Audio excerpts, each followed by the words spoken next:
What Elite Read family? The old boy sitting out here, man. Sitting out here on the patio. We gonna go live till the phone go dead. We gonna go live until the phone go dead. Y'all come in, hit the like button for the old boy. We gonna go live until the phone go dead. That's what we gonna do. Make it do what it do. We back. 2 lives in a row. Ain't never did that. 2 lives in a row. 2 lives on the same. Nah. Yeah, this will be the third one. This will be the third live. What's going on, family? Everybody rolling in, rolling in. What's happening? What's happening? We back. We back. I'm at the crib. I'm at the crib now. I'm at the house right now. Y'all hit the like button on the way in, man. Right now, I'm finna roll me some of this good stick icky right here, man. Just do boxing with the Lick Read, fam. Can you hear me? Hold on. Can y'all hear me? Give me a thumbs up if you can hear me. Alberto on fitness. Alberto, talk to me, fam. Can y'all hear me? Haleen, what's going on, fam? What time it is? It's about 8 o'clock in the UK? It's about 8 o'clock, after 8 o'clock in the UK, right? Okay, for sure, man. Haleen, good looking out, man. I'm sitting on the patio. Sitting on the patio, man. Sitting on the patio, feeling good today, man. I'm feeling good today, man. Feeling good today, man. Well, it's 9 o'clock. 9 o'clock over there, Haleen? Oh, yeah, for sure. Yeah, man. And we going live tonight at 9 o'clock Eastern Standard Time for the party. Big Rolo. You got the Big Rolo fight party. Leonard Ellaby is pulling the biggest heist in boxing history. Well, I ain't gonna say in boxing history. I can't say that, but I can see the chats. I'm over here, man, doing my thing. I'm over here doing my thing. I'm over here, you know what I mean? Right side, W right side with the Lick Read, fam. Yeah, I'm on the patio, man. I'm on the patio of my house. I'm at my house right now. I'm back at the crib. I'm back at the crib. Hey, what you say, people? He say Big Rolo by knockout, man. Nah, Rolo gonna get knocked out, man. Rolo ain't gonna win this fight, dog. 2 birds on the outside. Rolo ain't gonna win this fight, dog. He not gonna win this fight. I mean, I'm not gonna lie. If he did win, it'd be good. It'd be, you know, it'd be funny for the sport of boxing. It'd give us something to talk about as a content creator. I'd be like, oh man, you see what Rolo did? Goddamn, Big Rolo came through, but he don't have the skill, fam. Let me spot this over here. He don't have the skill, fam. He don't have the skill set. You know, I'm just being honest, dog. Goddamn Leonard Ellaby. If this, you know what though? You know what I want to do? I wonder if Leonard has a lot of Edwin. Salute to you, fam. Salute to you, man, for the super chat, man. I appreciate that, fam. I wonder if Leonard have a lot of people from out of town showing up at this fight. More than likely. I don't think the New Yorkers are excited about it. Cold Smoker 1 for Big Rolo. Yeah, man. Yeah, man. I'm finna always like roll me a good 4. I rolled 4, right? And then I smoked 2. I rolled 4. I smoked 2, and I have 2 in the cut. That's how I like to do it. You see what I'm saying? And I say I roll these pins. So I roll the little pins. You know what I mean? That's how I like to do it. I like to roll 2. I like to roll 4, and you know, you feel me? F Society, what's going on, fam? He said he doesn't have the skill, but he's bigger than Pit Bull. Okay, all right. Well, we gonna find out tonight. We gonna find out tonight. We gonna find out what the Lick Read tonight. But if y'all ain't got to buy that fight, man, the fight ain't worth the money, dog. That fight $75. Y'all ain't got to buy that fight. Just come over here and rock with the old boy. Come over here and rock with the old boy. Y'all ain't got to buy that fight. He said, Coach, you go fishing behind you? I haven't been fishing yet. I'm not going to lie, Halim, I'm not much of a fisher. My brother, I'm not much of a fisher. He say coins, papers, or Rillos, Coach. Nah, I have tops. I use tops. See what I'm saying? Yeah, man. I sit back. He said, what you smoking on, Coach? I have some papaya. I have some papaya,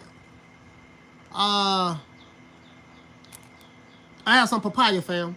W right side, Bruce Gas. What's going on, Bruce? What the link read, fam? He say, Coach, old school tops.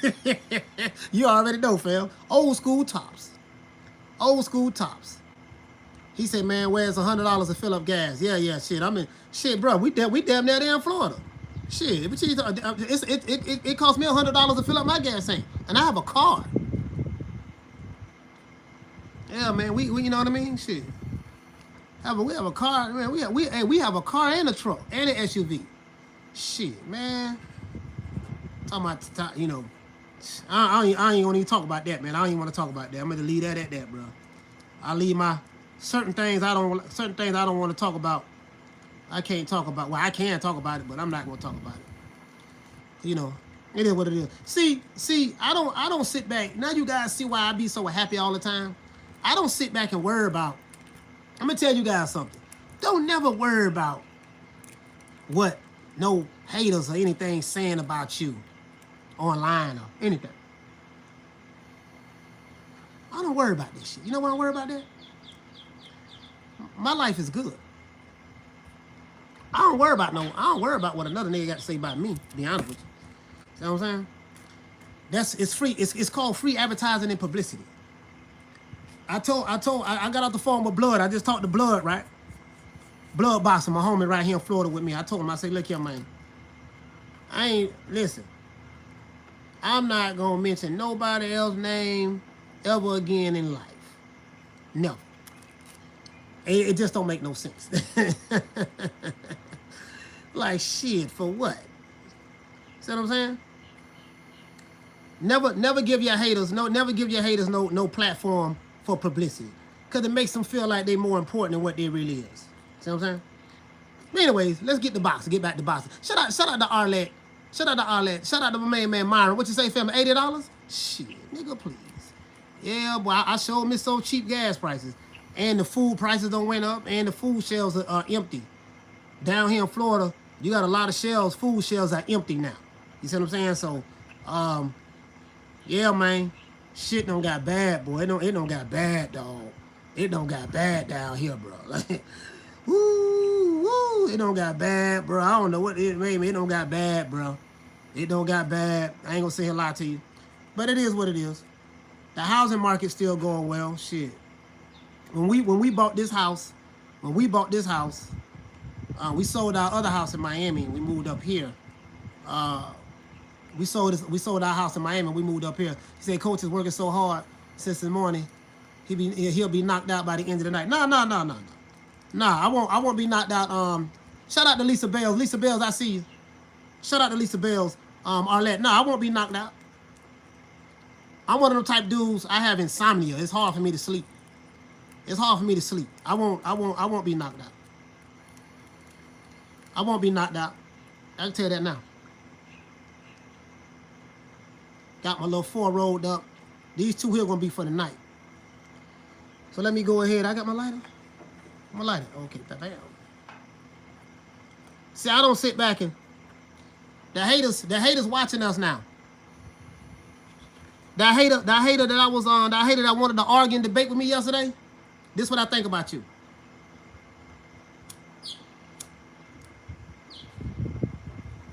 Keep going on other people's YouTube channels talking about the old boy. Y'all helping me out.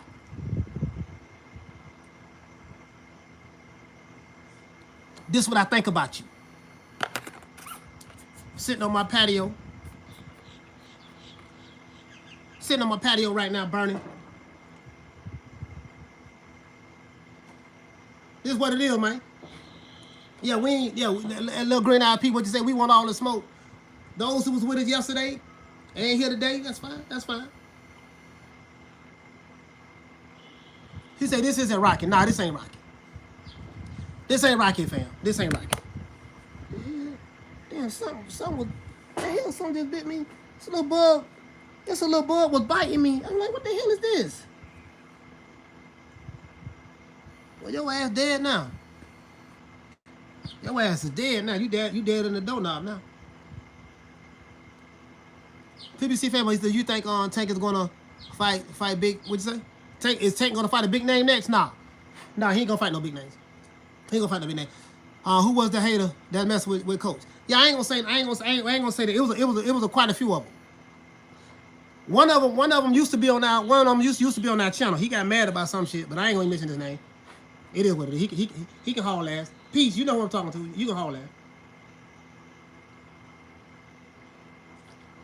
You can haul ass.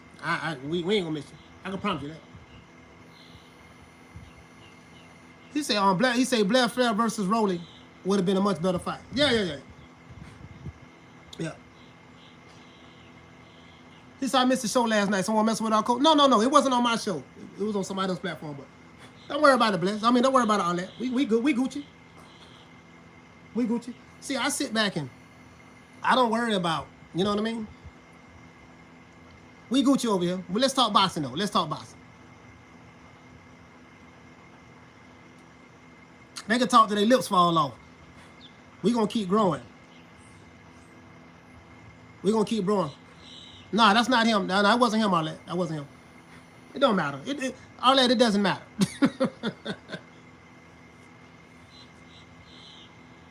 I'm on my patio. We burning. You know what I mean? So we ain't tripping. We ain't tripping at all. Hey, let's see if we get the lights. So this is another pop-up, man. This ain't nothing that, you know, we popped up this morning. We popped up this morning at the field.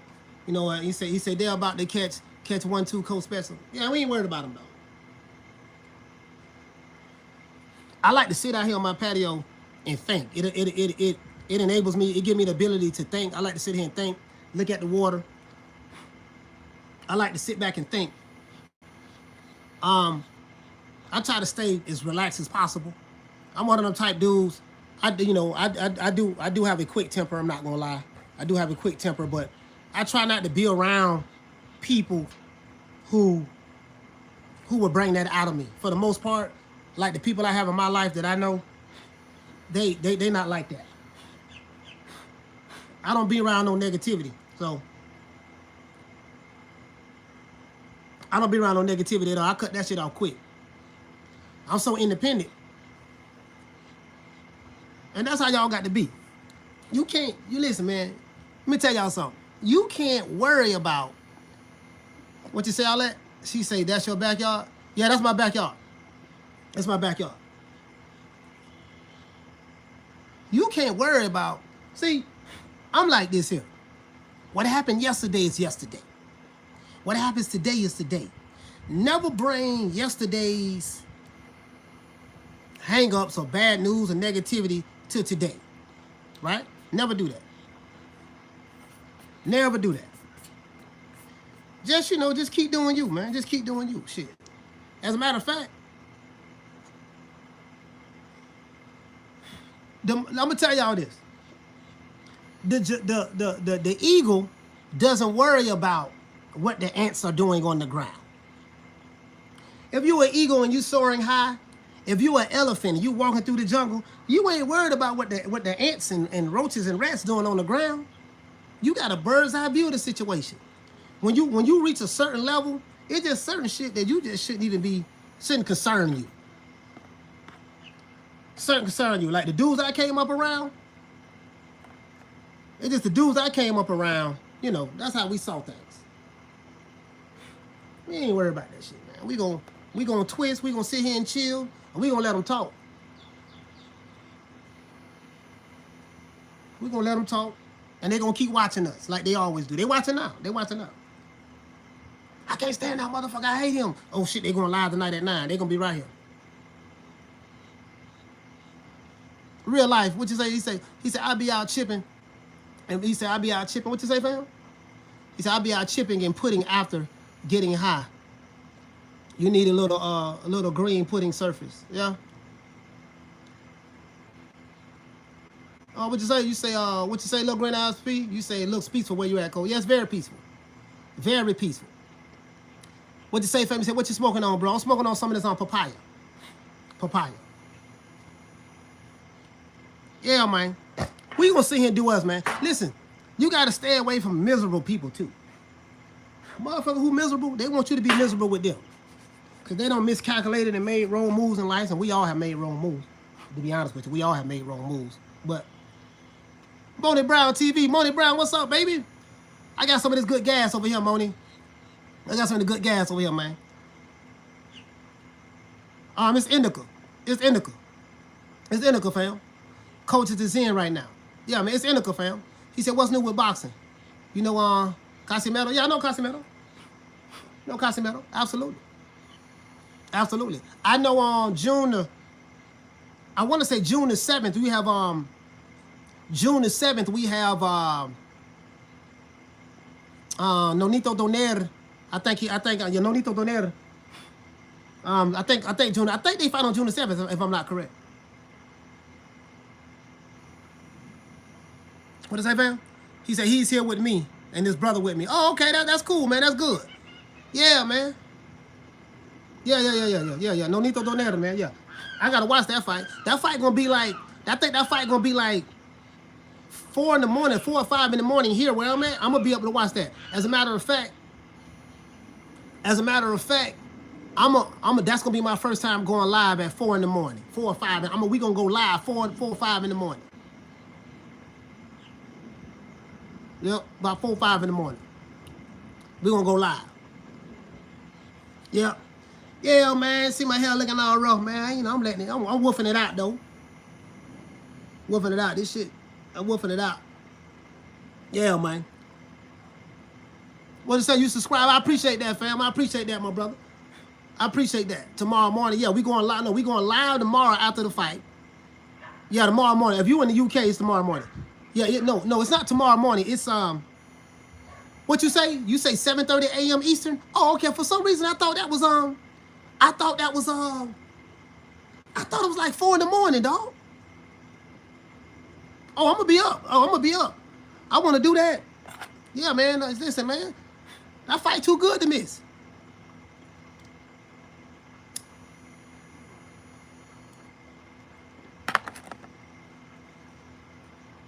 Yeah, that fight too good to miss. Lisa Bell, shout out to the Queen, Lisa. Harleen, what's happening, man? Katie Peeps, what's up, bro? He said, Coach, you smoke a joke? Nah, I don't smoke cigarettes. He said the fight would be in the middle of the week, Coach High. No, I thought that fight was going to be on a Tuesday. You sure? Hold on. I got the fight schedule. That fight going to be on a Tuesday. That fight is June the 7th. That fight June the 7th. That's a Tuesday. That fight June the 7th. I think that fight June the 7th, right? Let me see. Hey, if you have any anxiety attacks, if you have like any anxiety, try this here, man. Try this here. This is what is Delta. This is Delta 8s. 8 infused. This is called Delta 8s.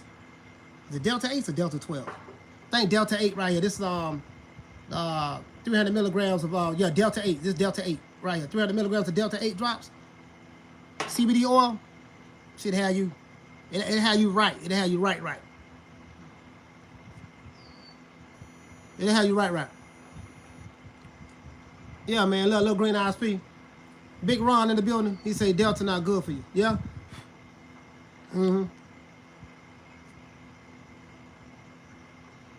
It's all right with me. Let's see, Big Ron, what's happening, fam? What the link read, baby? And you say, good evening, coach. Shout out to the Green Eyes P. Shout out to Ed Dog. Ed Dog, what's happening, fam? He say, does that hurt the muscles? He said, does that work for muscle joint pains? I don't know, fam. You have to talk to. I don't know. I know it does good. I know it does good for sleeping. If you're having trouble sleeping, that does good. That's really good for sleep. It has you like mellowed out. If you having anxiety, this is really good. It kind of like, you know what I mean? I'm just saying for me. I ain't, for me, you know what I mean? I can't speak for nobody else. I'm just saying for me. What you say, Bruce? You say you smoking some Granddaddy perp? Okay. I got this papaya over here, man. I got some more stuff I just bought too. Man. Yeah, man. Yeah. I got some more stuff I bought too. Yeah, man. Hey, Wax, what you say, family? Got that OG lemon haze on deck? Yeah, that OG lemon haze pretty good too. The OG lemon haze pretty good too. Yeah, for sure. Just do box. What you say, family? Say, Coach, you might have to send some of that to Rolly. Big Rolo. Yeah, man. I don't see Rolly, man.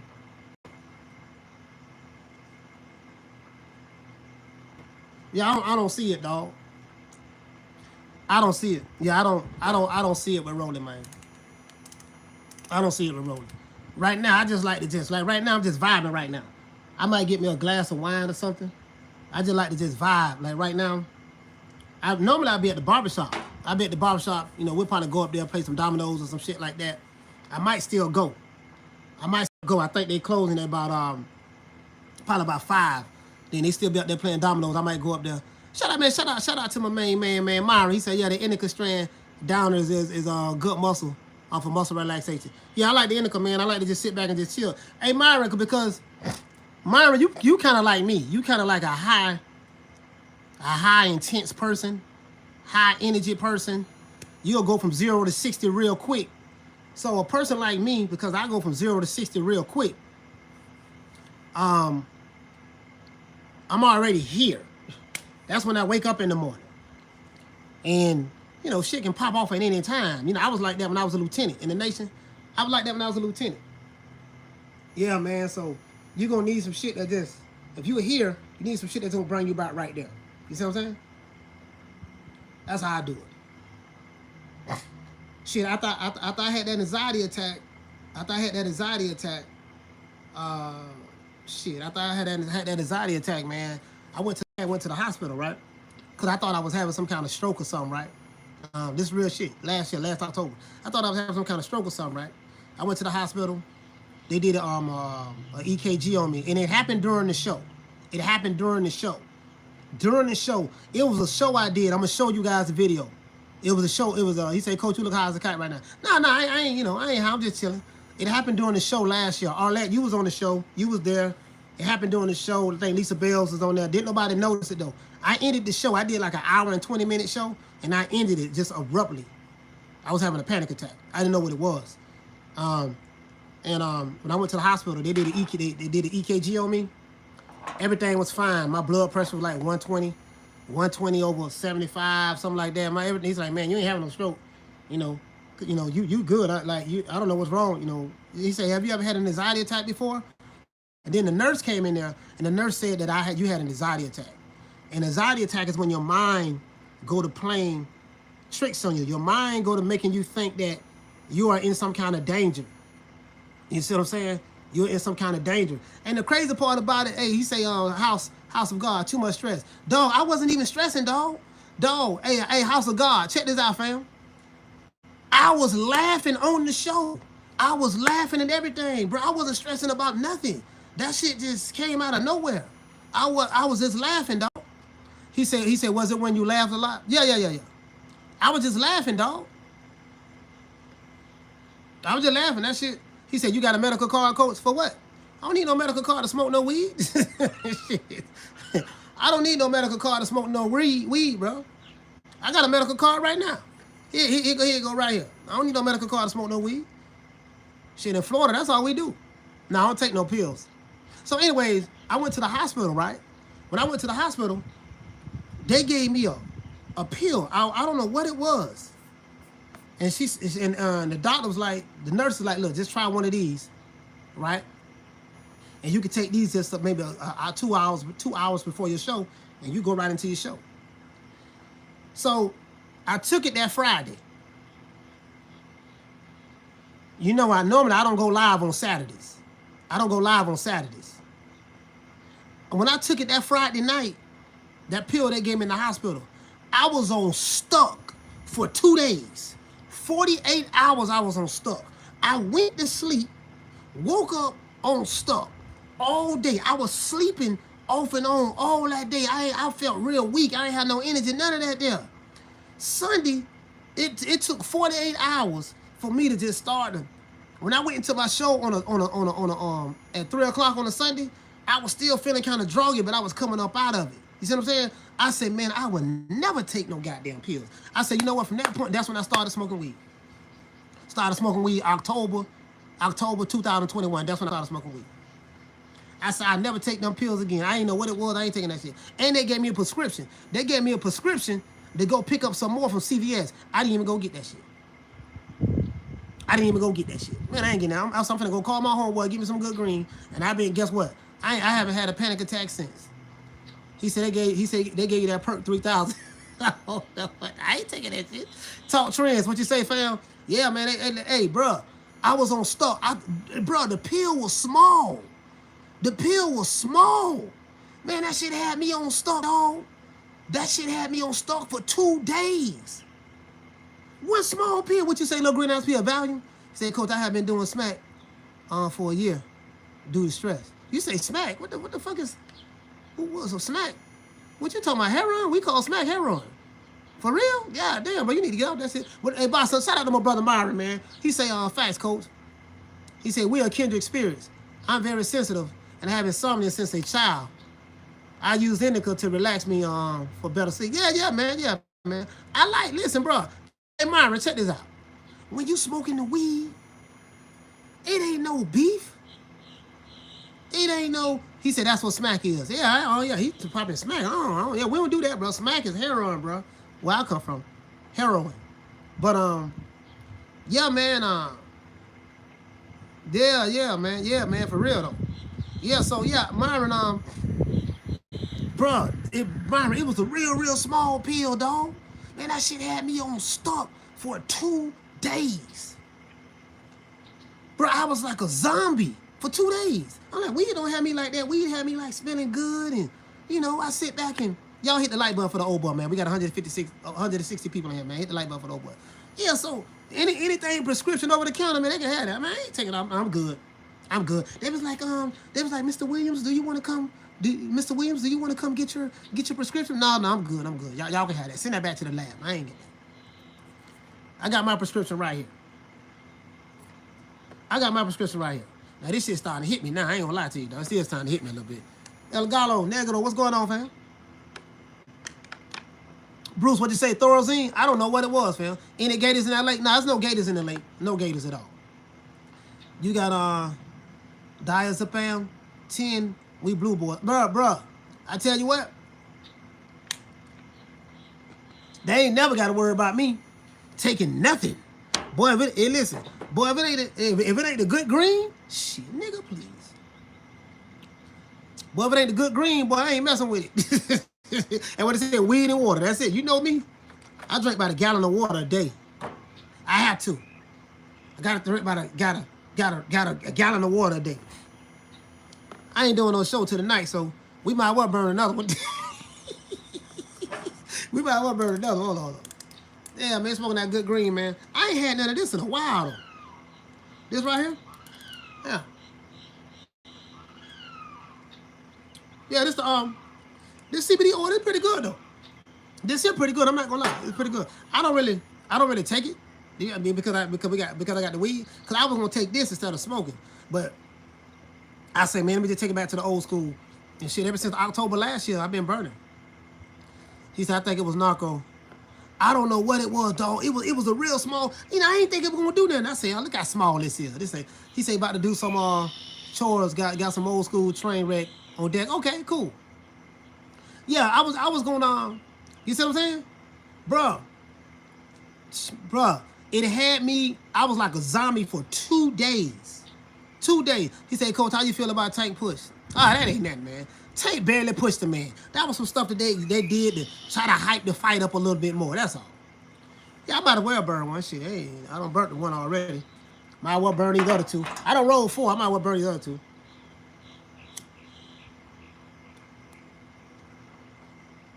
I'm out of the motherfucker right now. I ain't gonna lie to you, boy. Like, God damn. This shit here. Bro, you know what I like, though? Like, when I get high, when I get high like I'm getting now, I have my rabbit Hippity out here, right? Hippity be running around. I be sitting right there talking to my rabbit. Hippity. Hey, You ain't never, anybody got a dog or a cat? Anybody have a dog or a cat? He said, Coach, you think Jay Prince would be a good manager for Tank? I mean, you know, I haven't heard anything bad about Jay Prince, to be honest with you. Maybe he will. Listen, this is what you do. If you have any kind of animal at home, you got a dog or a cat. Eric Pack, you say your dog passed away last year. I'm sorry about that. Have you ever had a conversation with your animals, with your dog or your cat? Have you ever had a conversation with them?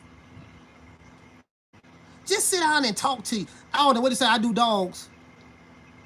Christopher, you say it could have been a Xanax. I don't know. They gave it to me. They gave it to me at the hospital. I ain't tried that. He said I got pit bulls. Just sit down and talk to your dog. Smoke some good green and talk to him. I had Hippity right here, right? Hippity sitting right here on the table. I say, Hippity, man, you know what, man? I say, Hippity, you don't know how lucky you is, dog. You know, shit. You sitting in the house chilling, eating hay, eating grass, eating carrots. I be getting them carrots and stuff, right? I had Hippity about 3 years now. Me and Hippity been rocking out since, yeah, about, shit, it been 3 years? Yeah, me and Hippity been rocking out probably about three and a half years, something like that. Damn, shit went out. He said, I do animals. He said, animals be listening too. Bro, listen, you ain't got to worry about them snitching on you. You ain't got to worry about them talking to nobody. Yeah, dog, yeah, man, you know. If you had a dog or meowing, you ain't got to do that. So how many pets do you have, Coach? I have 2, Arlette. I have a dog and a rabbit. He said, hey, but you know, when I was growing up, hey, what you say, Myron? You said, yes, growing up, I had many. Yeah. Hey, you know what? Hey, Myron, me and you run probably around the same age. I think, I mean, you ain't too far from me. You know, back then we used to do like catch pigeons and stuff, right? Catch pigeons. We had a pigeon coop. We used to catch pigeons. I don't had a lot of animals. I don't had dogs. I never had a cat before. I'm not crazy about cats. I don't had you know, cockatiels, parakeets, ducks, geese. I don't had turtles, rabbits, guinea pigs. I like little small cute animals. I like the cute animals. I ain't not really into no. I like the cute. I don't know. The reason why is because it just seemed like they keep me, you know, calm and tranquil and stuff like that. Dogs have a vocabulary of about 50 to 200 words. I didn't know. He say, I-42, I remember, I told you like a few months back. Yeah, I don't remember, bro. I don't remember. He said, Coach, are your kids interested in boxing? Nah, my kids ain't.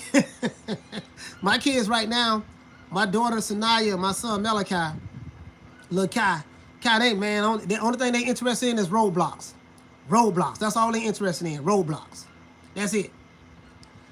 That's all they interested in, Roblox. I'm trying to show them how to, now my daughter, I think she might be starting a YouTube channel. She's 9 years old. I'm going to start a YouTube channel for her. You know, because they be on there talking to their friends and stuff from school. He said my cat just passed away. She was 17 and had a good run. Yeah, she was 17. So she was 17 in human years. Arlette said, how many kids do you have? I got 5. Arlette. I got 3. I got 5 kids. I have one that's Zakia. She'll be 29 September the 19th. September the 19th, she'll be 29. My son Jabril, he's 20. He'll be 21 Monday. My son Jabril will be 21 Monday. And I have a 9-year-old. Sanaya, she's 9. And my son Malachi 7, he'll be 8. You know, he'll be 8. My son Malachi, he'll be 8 in August the 28th. He'll be 8. Lil' Kai. I'm a main man that Lil' Kai. And my daughter's smart than a motherfucker. I took them to my my old neighborhoods where I came up at. You see what I'm saying? Like where I grew up at in West Tampa, it was the projects there. They tore the projects down, and because of now they're doing gentrification. They gentrifying, so they tore the projects down, and they're bringing, which is cool. It is what it is. And I was showing them like where I lived at, the 2 neighborhoods I lived in from growing up, and I was like, man, y'all ain't coming up the way I came up. Y'all, they don't know what a book of food stamps is. They don't know what free lunch at the park is. We used to go to Martin Luther King gym and go swimming. But they don't know what the Boys and Girls Club is. You see what I'm saying? The Boys and Girls Club. Going to the welfare office to pick up your welfare check. They don't know that. They haven't experienced that. They don't know what it's like to grow up in the crack era. They don't know that. He said, Priest, Main Street, West Tampa. Yes, sir. I was 1332 Main Street, Apartment B.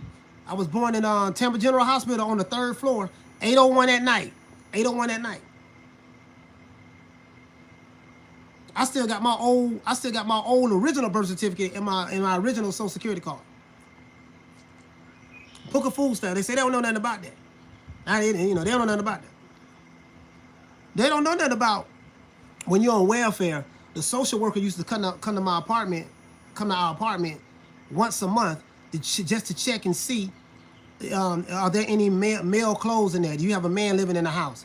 And what they do, they used to come by and check the apartment just to see if you have a man living in the house. They check the rooms and stuff. If you have any male clothes, they'll immediately kick you off welfare.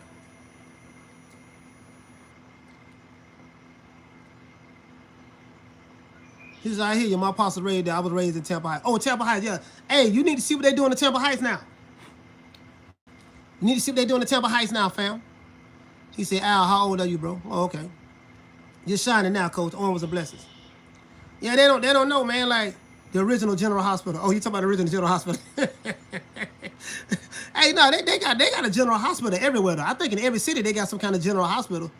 They probably have them in the UK, too, more than likely. He said, I'm glad I found your channel, coach. I'll keep up the great work. Yeah, I appreciate that, Christopher. He said, wait until the entire store leaves. What did he say, fam? Wait until the entire store leaves and buy some bread. To buy some bread. Oh, man, yeah. Them games we say, coach, are looking good. How's the humidity? It's warm out here, man. It's warm. You know, in Florida, the humidity is real heavy here. He said, did you get food stamps on welfare? Yeah. Hell yeah. Shit, yeah. If you're on welfare, you got to get the food stamps. The food stamps come with it. Yeah. I mean, that defeat the whole purpose. You're on welfare and you get food stamps, yeah. And I come with it. He said, wait, Liverpool are playing. Oh, Liverpool are playing? Okay. Beautiful scenery, coach. Yeah, I'm on the patio. I'm on my patio. He said, coach, which workouts do you working in to get more girls? Hey, I can't help you with that. Oh, that's the Wakanda tax collector. Man, cut it out. You said, what? You with the wood. Hey, Wakanda, man. Wakanda, you be trolling, man. You all right, though. You all right with me, man. You all right with me. Hey, Wakanda, you crazy, bro. He say, what's called? Wakanda, you crazy. He say, coach, are you showing the fight? Nah, I'm not showing the fight. Why would I do some dumb shit like that? I ain't showing the fight. He said, tell about them grilled cheese that came on the cardboard. Hey, bro. Yeah, the cardboard box. Not only that, no. Talk about the big blocks of welfare cheese. The welfare cheese used to be in a long box, about this long, thick box. The welfare cheese, it was a big block of cheese. Think maybe cheddar cheese or something. Get that once a month and some milk.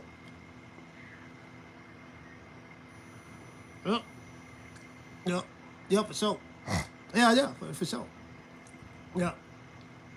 Yeah, man, yeah. He said, yeah, that's what I mean. Yeah. Oh, yeah. Oh, that's what you mean? Yeah. Yeah, some powdered milk. Yep. Now, listen. Did you know that the WIC program that the United States government have, you know that originally came from the Black Panther Party?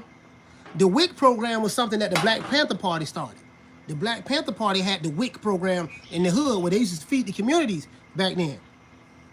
And what happened was the United States government, when I think during the, Lyndon B. Johnson, he had the Great Society program or something like that. Was that Lyndon B. Johnson? Yeah, that was Lyndon B. Johnson. When he came with that BS, it kind of like, they broke the families up. They broke the families up with that bullshit. Because in order for you to get welfare, you can't have a man living in the house. So Yeah, but you know, it is what it is. But yeah, man.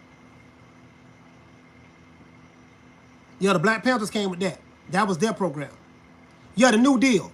That was part of the New Deal. You're right about that's what it was. I said the Great Society. I'm thinking about too far back. It was the New Deal. Lyndon B. Johnson. Boy, well, when they came with it, boy. We gonna get your welfare. He say, that is not true, Coach. Who? What's not true? What's not true? I'm telling you, when we was on welfare, I'm telling you. Nah, we ain't got a debate on that. I mean, when we was on welfare, I'm telling you, the social worker used to come by our house every month. You couldn't have a man living in the house if he was on welfare. That's the truth. Like, it ain't nothing to debate on that. He said the black man was out of the house way before welfare. No, I'm not saying that. I'm not saying that the black man wasn't out of the house. I'm not saying that. I'm not saying that at all that. You know, I think you're misinterpreting what I'm saying. What I'm saying is the stipulation for a woman being on welfare where I grew up. I don't know about nowhere else. I'm saying, but where I grew up, in the state of Florida, the stipulation for a woman being on welfare is that a man cannot live in the house. This is true. Section 8, you was on Section 8, the social worker came by your house every month. Every month. And they used to check my mother's apartment and make sure you ain't had no male clothes in there. That's the truth. Now I don't know how they was doing it anywhere else, but I'm telling you that's the truth. That's how it was here. What you say, Myron? Myron say it was everywhere, Coach. You right. That's how it was. That's how it was. Now, were black men that wasn't taking care of their kids around that time before welfare? I'm not saying that. I'm not saying that. And Arlette, you're right. You say, why should you be on welfare? So why should you get welfare if the man is there? Yeah, I know. I hear what you're saying, Arlette. I'm not debating that. See, you're talking about the man leaving the black family before welfare. You arguing about something else. I'm not talking about that. I'm talking about the stipulation, specifically the stipulation for welfare when we were on it was the man, you could not have a male in the house. You see what I'm saying? He said that is not true. Late show 42. Oh, okay. All right, sis. Well, all right, sis. We'll just have to debate. I mean, you know, we'll just have to agree to disagree on that. Like I know my experience. He said many women chose welfare over the man, but that's another convo. Yes. Y'all, man. Shout out to Olivia. She say Tank going to sleep. Remember I said that. Olivia, salute to you, Olivia. There you go. There you go, Olivia. There you go. He talking about anybody else in the house. Most is boyfriends. I'm not disagreeing with what you said. Oh, okay. I thought you was talking about what I said. I didn't know. Big Rolo. Okay. Coach speaking facts. Yeah, man. Like, you know, it was some hell of a times back then. That's back when your mama go outside, go outside and play. They just tell us just go outside and play. God by the news. I'm from Chicago, and families were together before welfare and crack era. Yeah, my mother told me the worst thing, in her opinion. And this is what she told me before she passed away. She said, "Yeah, I asked my mother because when I was in the Nation of Islam and stuff like that, and I was on that stuff real heavy, and I asked my mother personally. I said, Mama, when did things change? Like for us, like from a racial standpoint and stuff like that. From not racial, but from what she told me. Yeah. From just from a black neighborhood community standpoint, she say things got worse. She say things got worse when they came with integration. That's what my mother told me. My Aunt May told me that too. She said when they came with that, it got worse. It got worse because we stopped spending money with our own businesses.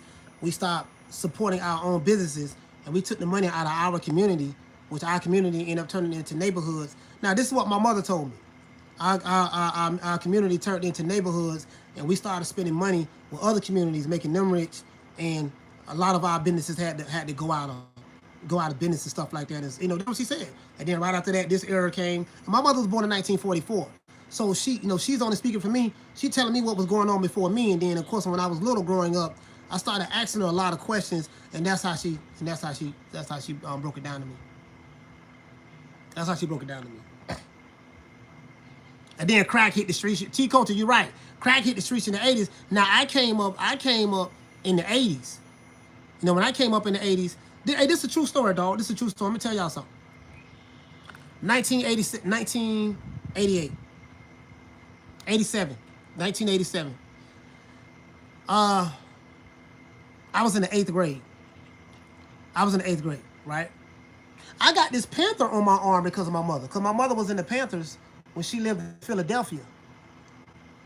I got this panther on my arm because of that. You know what I mean? I got this panther because of my mother. And then, of course, I got the FOI and I became a lieutenant in the nation. I put that there. I was real radical. But damn, I forgot what I was gonna say.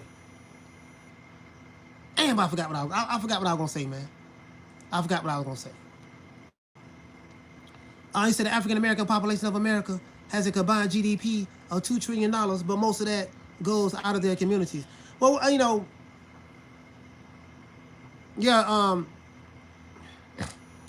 a community is when you gotta have something in common. Like, what's the common goal? Like, we don't have communities anymore. That, like what we have in common outside of, what's being reported and stuff like that and what's going on. What do we have in common? And yeah, the community, I think the communities, that stuff over with. Like, I live in a community. This community I live in right here, there's mostly blacks live over here.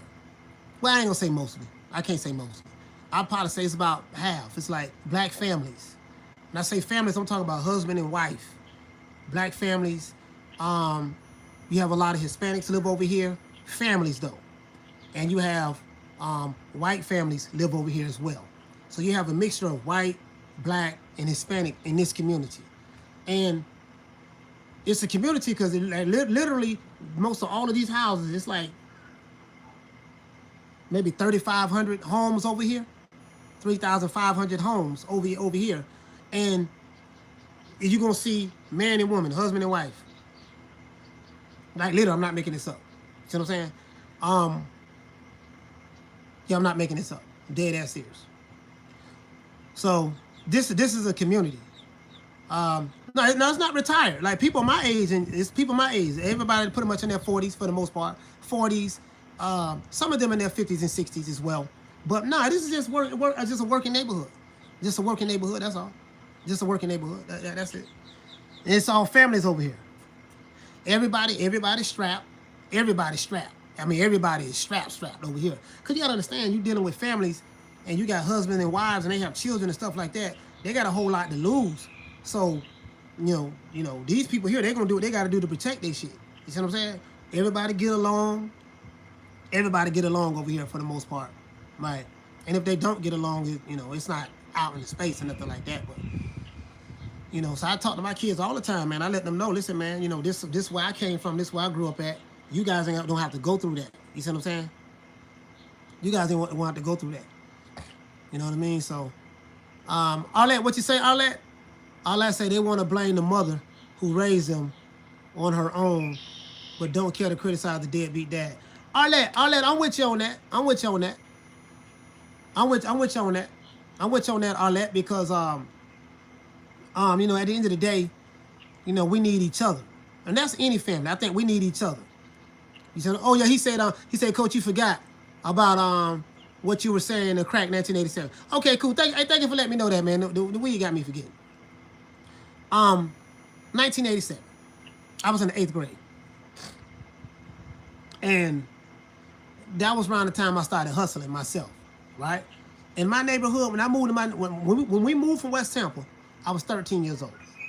We moved from West Tampa, and we moved from West Tampa. We went to move to another neighborhood called Cross Fletcher. If you live in Tampa, you know what I'm talking about. Cross Fletcher, which is the North Tampa area. That's the University of South Florida area. That's where USF, the college USF, University of South Florida, that area there, right? That area there. When we moved over there, it was okay. It was nice. Right when we was moving there, the crack came in. The crack had already hit like 85 anyways. I want to say 85, 86. About 86. The crack, hey, he said cross from me, coach. Yeah, I stayed, hey, guess what? This is my address is, my old address. I stayed on 140th Avenue between 19th and 21st. My old address was 2004 East 140th Avenue, apartment 9. That's Cross Fletcher. Look it up. I live right to some apartments called Kankakee Apartments. But anyways, that's when the crack hit, right? So, shit, it was just me and my mom. You know what I mean? My mom only had an 8th grade education. My mother had an 8th grade education. You see what I'm saying? So she used to work at a shrimp packing factory. She used to work at a shrimp packing factory. My mother didn't know how to drive, so she didn't know how to drive, so she used to catch 2 buses to get to work, right? She couldn't help me get ready to go to school and stuff like that. She couldn't help me get ready to go to school and stuff like that. So I learned how to cook. My mother taught me how to cook when I was like, simple stuff, how to boil eggs, how to fry egg, stuff like that when I was like 7, 8 years old. When I was about 7, 8 years old. And then when I was 13, I had to, then what the hell is Malachi doing? Oh, that's Anaya. What's Anaya doing? Yeah, when I was 13, I'm looking at my daughter. When I was 13, I had to, I had to get myself ready for school and stuff like that. And so my mother I lost my apartment key. So she gave me a clothespin. And she said, listen, open your pockets out. So I used to have to open my pockets out and pin my house key in my pocket. So I don't lose it. So I don't lose it or nothing like that because I lost it before. And it enabled me to get into a lot of trouble because my mother wasn't home. So, and my brother's 10 and a half years older than me. My brothers are 10 and a half, and all of the dudes I came up with, they were older for the most part. So we looked up. So a lot of the dudes that was my age, we looked up to the OGs in the hood. So around that time, I started hustling. You know what I mean? And I was going to school. I was in the 8th grade. I was dating this girl named Ayana. I'm not going to say her last name. I was dating this girl named Ayana, right? I think I told this story before. So we used to run track together. Because I was a track runner. We used to run track together. We used to run track and I played football. And in that time, high school was 10th, 11th, and 12th grade. Junior high school was 7th, 8th, and 9th. Elementary was, when I was going to school, elementary was first, kindergarten was separate, and then you had, I went to Head Start. This is my chronological order for school. I went to Head Start. They don't have Head Start programs anymore. I went to Head Start. After Head Start, I went to kindergarten. After kindergarten, I went to elementary school, 1st through 5th. 6th grade, we had to go to a different school. That was elementary. Junior high was 7th, 8th, and 9th. High school was 10th, 11th, and 12th. If you grew up in Florida, you know exactly what I'm talking about. If you grew up in Florida, you know exactly what I'm talking about. That's what it was. Then around 1992, I think 1992, somewhere up in there, they changed it all over the state of Florida. High school became 9 through 12. Junior high became 6th through 8th. Yeah, 6th grade through the 8th grade. And elementary is now 1st through 5th, or some schools even have kindergarten. Some schools even have kindergarten. You know what I mean? That's how it was in Florida. If you grew up in Florida, you know what I'm talking about. Dantes, what did they say, fam? Same as Alabama. Yeah. That's what it was back then. So anyways, so the girl Ayana, y'all got to keep me on point. I was in love with this girl. My first girlfriend, right? True story. True story. Oh, no. She wasn't my first girlfriend. She wasn't my first girlfriend. No, she was, yeah. I might have had a girlfriend in the 7th grade. I might have had one in the 7th grade. I don't know. I didn't have one in the 6th grade. I know that for a fact. I was trying to get one, but they ain't want to holler at the old boy. They ain't want to holler at the old boy. But the 8th grade, I remember it like it was yesterday. So, the only way you can go to the prom, we had the 9th grade prom. 8th and 9th was junior high school. 7th, 8th, and 9th was junior high school. So, we had the 9th grade prom, right? So, the only way you can go to the prom, if you was an 8th grader, a 9th grader had to take you to the prom. So, me and Ayana, man, I was in love with this girl. Dog, I used to carry her books to school. Listen, I used to carry her books. Myron, what'd you say, fam? You say same in D.C. for the most part. Kindergarten through 6. What'd you say, fam?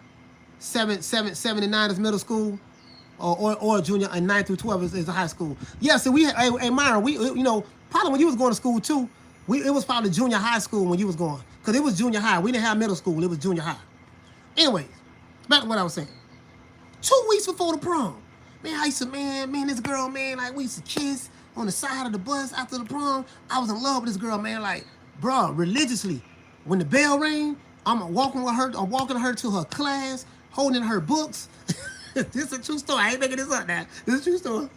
I be telling people this story, man, but I was 13. 13 going, and then 14. We started dating at 13.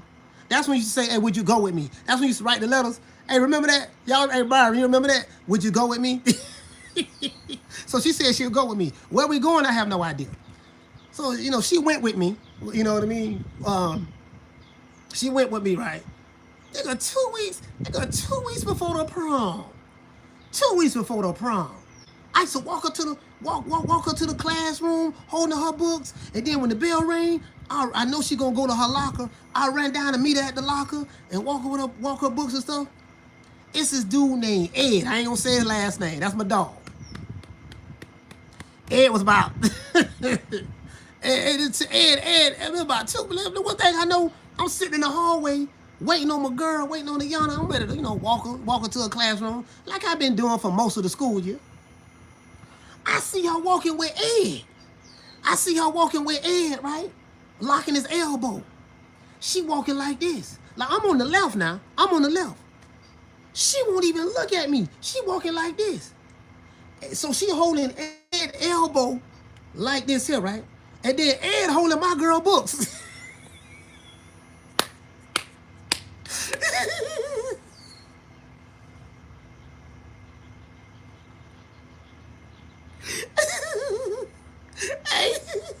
Hey, big Rod. Listen, my nigga. 2 weeks before the prom.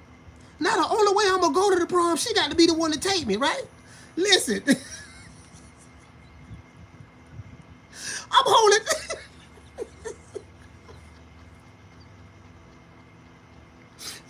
Hey, the weed don't keep there now. Hey, the weed don't keep there now, boy. Yeah. And we might be riding out to the night. The weed don't kick there now, boy. Anyway, let me try to get to the store. So, this nigga holding my girl books. She locked on his arm like this here. She walking like this and looking at me like this. He like, hey, look at my lips. He like, hey, when he walking, he looking back like looking back at me as they walking, they passing me. He gave me that look like, yeah, nigga, I took your bitch. That's the look he gave me. I'm sitting there like, nigga, I'm in disbelief. I'm like, man, that's Ayana, that's my girl. You know what I mean? That's my girl, man. Like, that's Ayana. I think I was still a virgin too. Yeah, I ain't had none. Yeah, I was still a virgin too. This is a true story.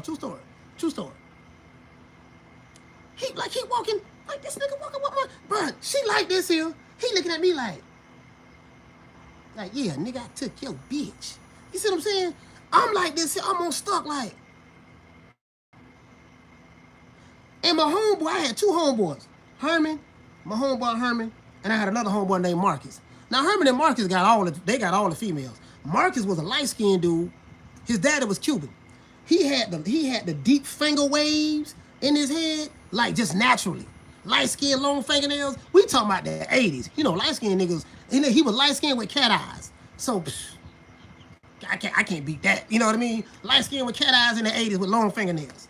But he was a bitch though. He was a bitch. I ain't gonna lie. He couldn't fight with a lick. See what I'm saying? He was a bitch. But Marcus standing right there, he got about 2-3 chicks with him. Females fighting to get with him. He light skinned with the good hair and with light skinned, good hair, long fingernails and cat eyes. I tell you right there, right? So, listen. And then I got my homeboy Herman. Herman, he stay getting chicks. Herman got all the fly clothes. He got all the fly clothes, all that there. You see what I'm saying? You know, he was this, you know. Herman had all the fly clothes. You know, nigga was, Herman, man. Herman, like, man, had dimples. I'm sitting up between them like, my clothes was raggedy. You know what I mean? Remember now, my mama worked at a shrimp packing factory. She worked at a shrimp packing factory, right? My clothes was raggedy. Bro, this is a true story, dog. I'm dead ass serious. This how broke we was. Dog, I had exactly five pair of pants, school pants. And I had 5 shirts that my mother bought me. She bought me for when the school year originally started. 1987, that summer, I used to work for a pizza company. I used to work for Hungry Howie's. It was a pizza company called Hungry Howie's. Hungry Howie's, no, a Little Caesars or Hungry Howie's. Bruh, they used to drop me off in the community, just like when I'm living there now, and I used to have to put flyers manually on the door. I got paid $15 a day. I saved that money up, bought me a pair of shoes, because my mother couldn't afford to buy the shoes, but she got me the clothes. She got me the clothes from, my mother used to love shopping at JCPenney. JCPenney was a store when she would want to buy clothes from me. JCPenney. Anyway, make a long story short. Bro, I had them same pants and shirts on, and I just tried to mix them up during the week for the whole school year. For the whole school year. I ain't had no good clothes. I used to wear some shoes called Turfs. If you know what Turfs is, if you grew up in the 80s, you know what Turfs is. I used to wear some Turfs, right? And I'm really good at taking care of clothes. And man, everybody fly. Everybody wearing Felines, Diodoras, Bucks, Buffalinos, Troops, Nikes. Bro, like, I ain't have none of that. Niggas was wearing acid wash jeans or stone wash jeans. You know, the silk shirts with the fisherman hat. Niggas used to wear the fur hats with the raccoon tail hanging from the back. The bomber jackets. I ain't have none of that. So, nigga took my girl, right? Nigga, I'm devastated. Walked my girl to her classroom in front of me, looked at me up and down like, yeah, nigga, I took your bitch. And he holding my girl on books. Man, I ran to my I went to social studies. I never forget. My teacher name was Mr. Yerin. Y-E-R-I, Mr. Yerin. Y-E-R, Mr. Yerin. Yeah, Yerin. Yeah, Y-E-R-I-N, Mr. Yerin. We used to call him Mr. Yerin. Mr. Yerin. But his name is Mr. Yerin. We in a social study class, right? He talking, teaching. Nigga, I can't even think. Like, this nigga don't took my girl, man. You know, nigga, I got tears in my eyes. I'm hurt. This is a true story. I ain't making this up. Hey, Lisa, I got tears in my eyes. I'm hurt. This nigga don't took my girl. And he bigger than me. So I know I can't beat him. I want to fight the nigga, but damn, if I fight him, damn, man, that's a good chance I'm going to get my ass whooped. And I really couldn't fight that good then at that time. I ain't gonna lie. I was scrap now. I get it down, but I was on about 135. I about 135, dog. Ed, 5'6", 130, about 135. I can't, man. Ed gonna beat the brakes on me. Ed about, hey, Myron, hey, Lisa, Ed about 6'1". And he had a full beard in the 9th grade. Hey, hey, Marlon. He about 6'1", got a full beard in the 9th grade. Bro, when I was going to school, them older dudes, oh yeah, we had the Converse too, the All-Stars. When I was going to school, them older dudes, them dudes like in high school when I was going to school, them niggas they look grown as hell, bro. Like, them nigga, how you got a full beard? They got a full beard. Hawaiian, shout out to Hawaiian Punch for the super chat. He said, "Course, my son and daughter are Mexican and Jamaican. As a Latino father, what can I do to encourage both cultures, in your opinion? In your opinion?" Wife wants one way, I want another way. I ain't gonna lie to you, dog. Like, man, that's a very sticky situation. You know what I mean? Man, at the end of the day, man, I don't know, man. Like I would sit down and talk to them, like you and your wife, and sit back and talk to them and have your wife explain to them why she feels that she wants them to grow up her way with her culture, how she came up, and you explain why you want them to take on your culture or whatever. You see what I'm saying?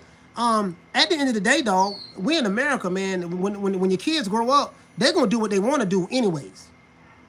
When they grow up, because they're growing up in a different culture and society that you and your wife probably grew up in, they're gonna choose their own path anyways, dog, to be honest with you. Because when those kids get older, you and your wife not gonna be their influences. Their influences are gonna be their friends that's around them. Their influences are gonna be their friends that's around them. So I'm just being honest with you, man. But that's a rough one. I would just sit down with them and just, hey man, look, you know, look, this is why I want y'all to come up Jamaican, or this is why I want y'all to come up Cuban. You see what I'm saying? Or Mexican, not Cuban, but Mexican.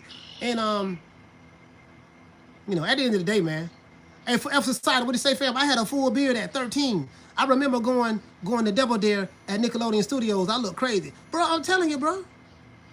Spend time with both sides equally. Your best chance. Yeah, man. Hey, listen. He said, real advice ever gave me, I still remember. I asked for some advice and took heed. Coach may not remember. Yeah, I remember. I remember, fam. I remember. I ain't gonna get into it, but I remember. I definitely remember. We spoke on the phone. Anyways, back to my story. Back to my story. Nigga took my girl, right? I'm in school. I'm in class, Mr. Yerin, my social studies. I remember the class and everything, the teacher name and everything, because it was such a traumatic experience in my life at that time. at that time, right? So the bell rung. I ran to her locker room. I'm fast as all outdoors. I ran to her locker room. Not a locker room, her locker. She was coming to the locker. And she had this look on his face like she didn't see me. Bruh, I had puppy dog eyes. You know how a puppy put them looks. Have you ever seen what the movie with Eddie Murphy was playing the donkey and they had the dude playing the big ogre and you had Puss in Boots, the cat Puss in Boots?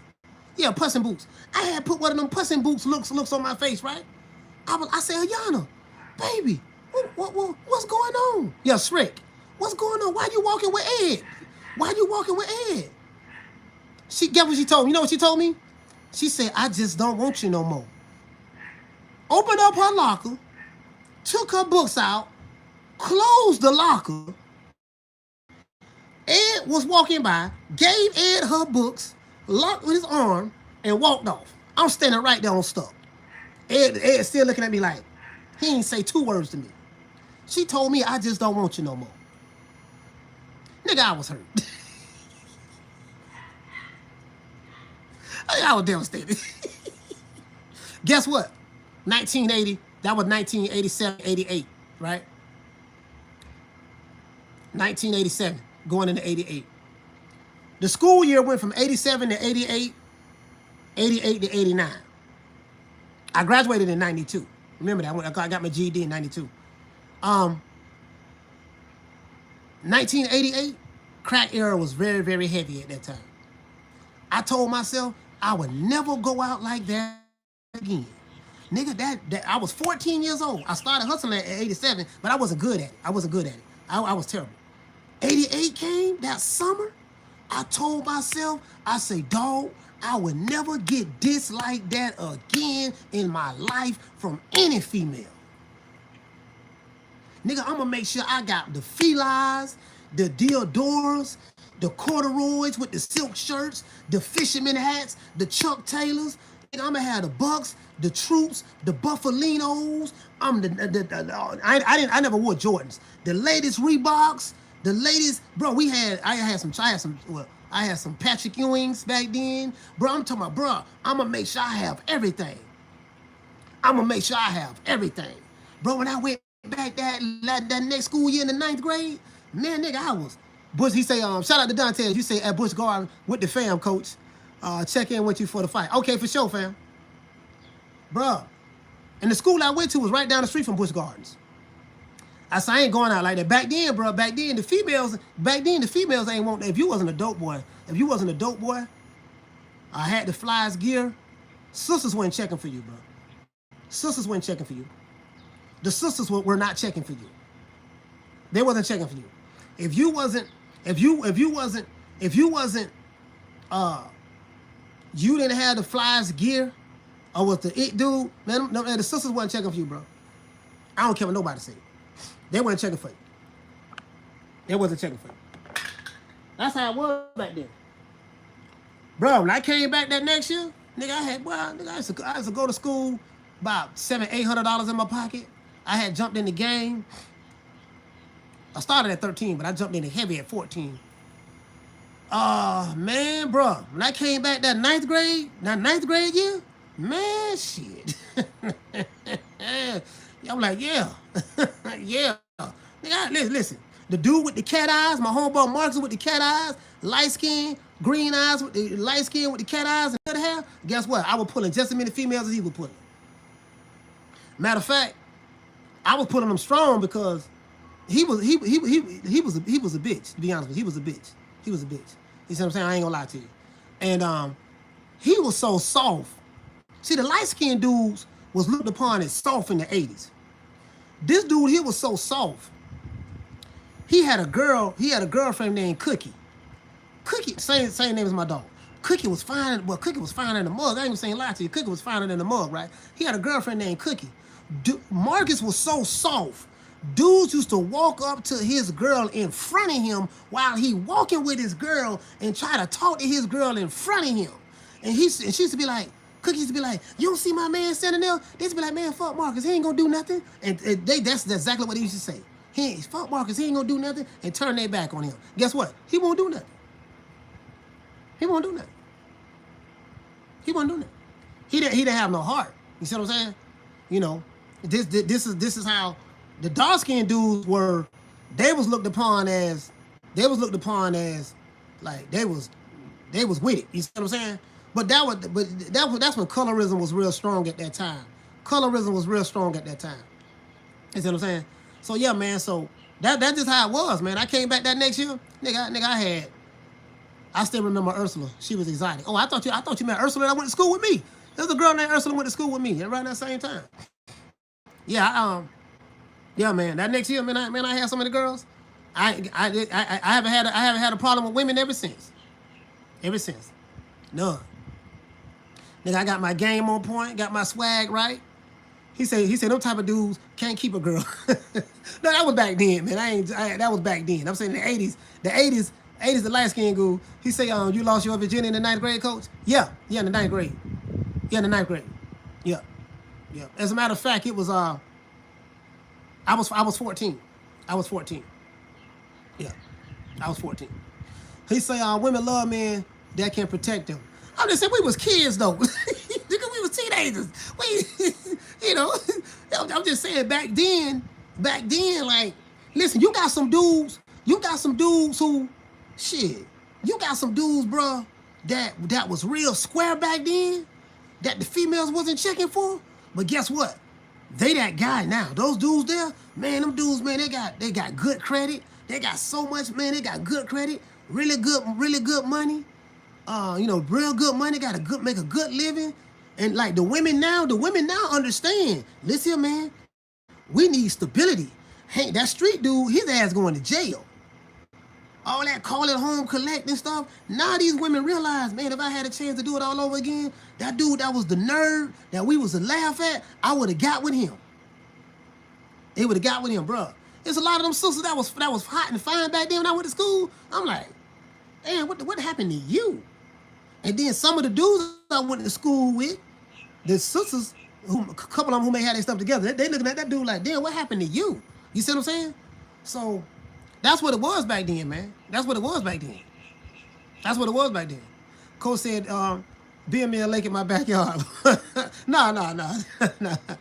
Hey, listen, you feel me though? That's how it was back then, bro. The women, nigga, if you ain't have some type of notoriety or whatever, some kind of swag about yourself, forget it. I had to grow up quick too. You see what I'm saying? The crack era was brutal, bro. The crack era was brutal. It was brutal. You made a lot of money back then. Hey, mine, what you say, family? Say facts here. The light skinned dudes were super soft, or the most vicious with their hands. Yeah, like the light skinned dudes who was hard and gangster that I knew, they had to be.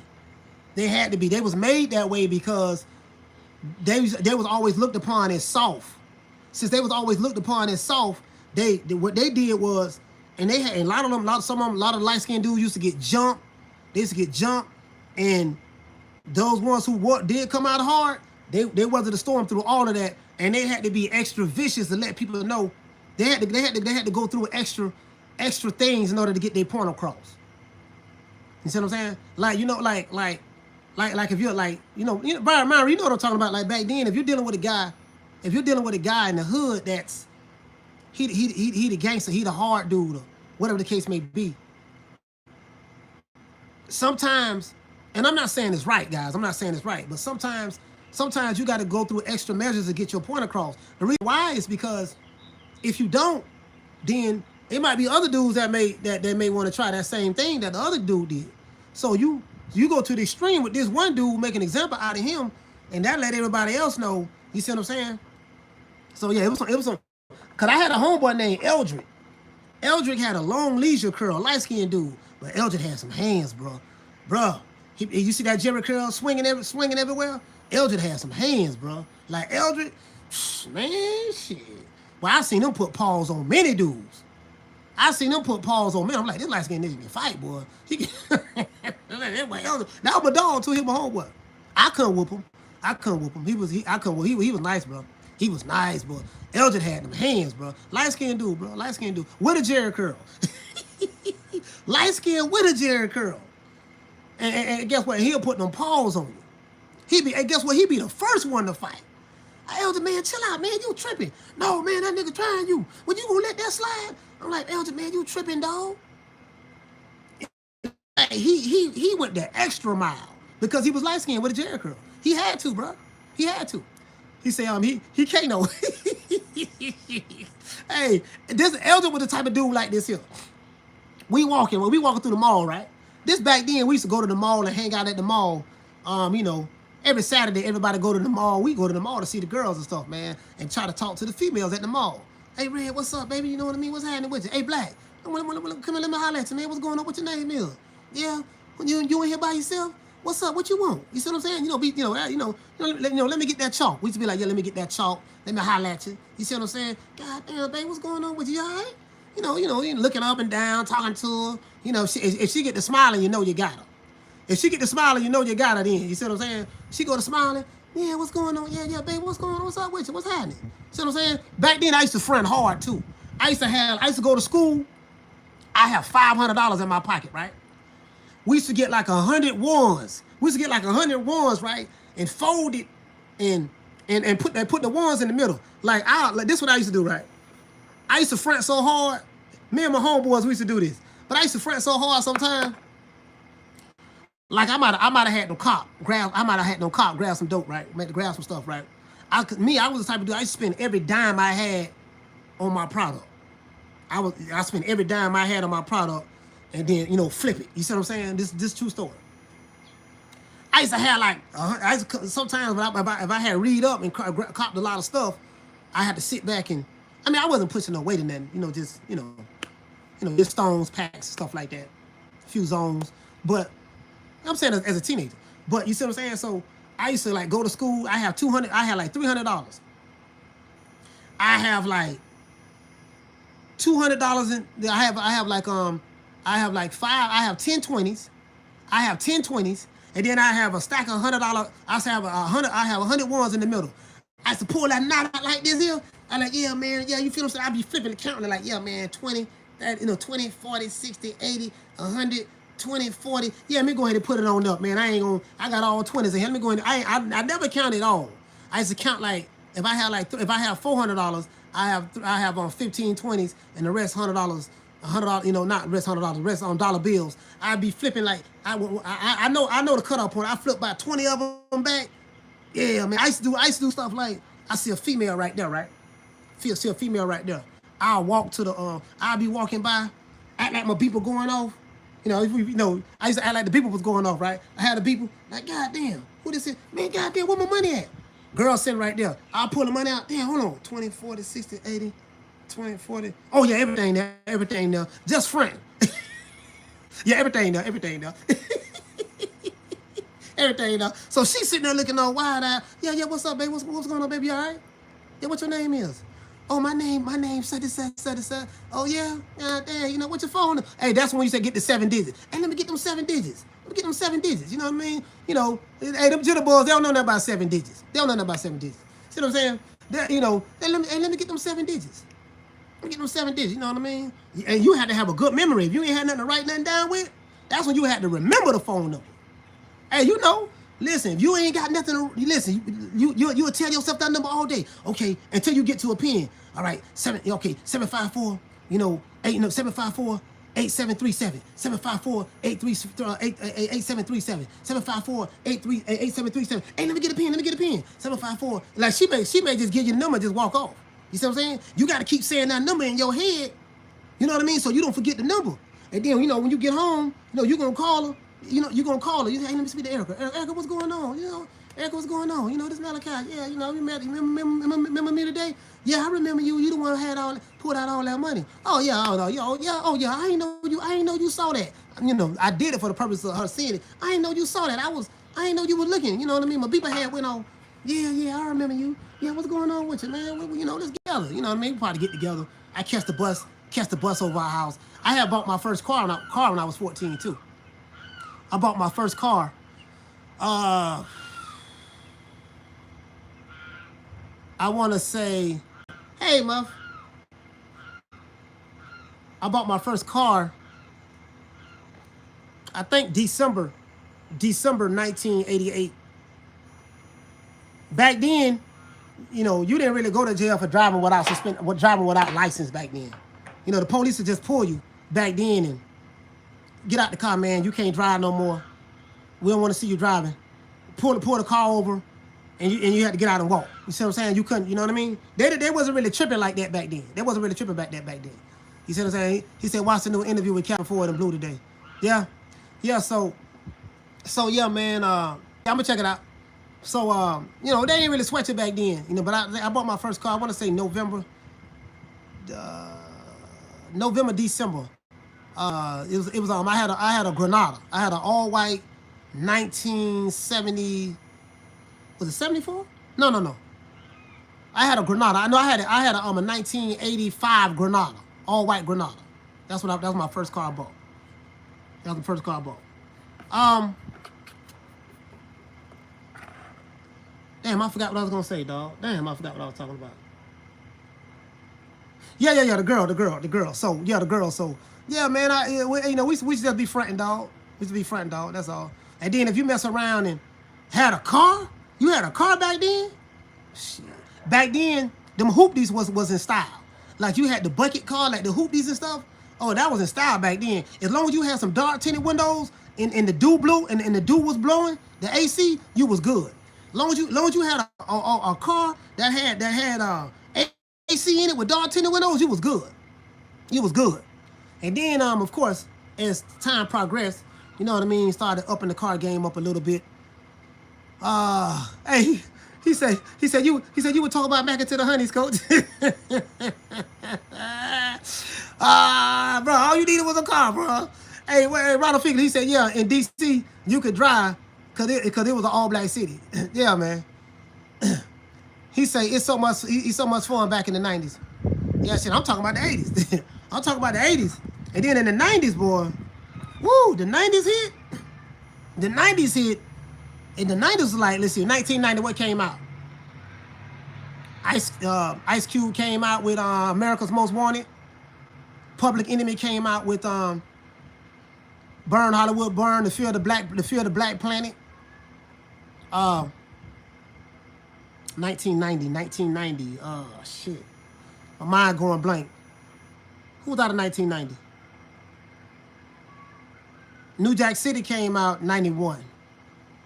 91. I think New Jack City came out 91. I forgot, man, y'all. Wu-Tang Clan didn't come out in the 90s. I'm talking about 1990. But 1990 hit. But we can just talk about the 90s. We'll just talk about the 90s. Yeah, the 90s, man, the 90s was something else, man. To Catch a Predator. Yeah, the 90s was something else. Slick Rick dropped Children's Story. That came out in the 80s, though. Slick Rick Children's Story came out 88. MC Hammer came out 88. But MC Hammer did drop 1990. I think he dropped the Can't Touch This album. Can't Touch This. He dropped that album in 1990. Milli Vanilli came out. No, Milli Vanilli was the 80s. Milli Vanilli was the 80s. Yeah. Poison came out. Bell Biv DeVoe. Poison. They came out. Johnny Gill came out. Rub You the Right Way. Ralph Tresvant came out. Sensitivity. Yeah. Yeah. Yeah. Turn His Mother Out came out 88. Crisscross came out 1992. Digital Underground came out 80. They came out in the 80s. Shock G. Greg was from Tampa. Gregory Hankerson. Well, he born in New York. He moved to Tampa, came up in Tampa, and he left Tampa and went to yeah. I think Digital Underground came out like 89, something like that. Old Town 357. Yeah, they came out with Juicy Got Her Crazy. Juicy Got Her Crazy. That album, their solo album came out. That's right. The Mac Band, Roses Are Red. Yeah, man, Eazy-E was still popping. Yes, he was. Yes, he was. Shout out to Major Keith Boston in the building. MJ late 80s, early 90s. Yeah, MJ in the 80s. Listen, I have not seen a star on the planet Earth. Yeah, Vanilla Ice. That was 1990?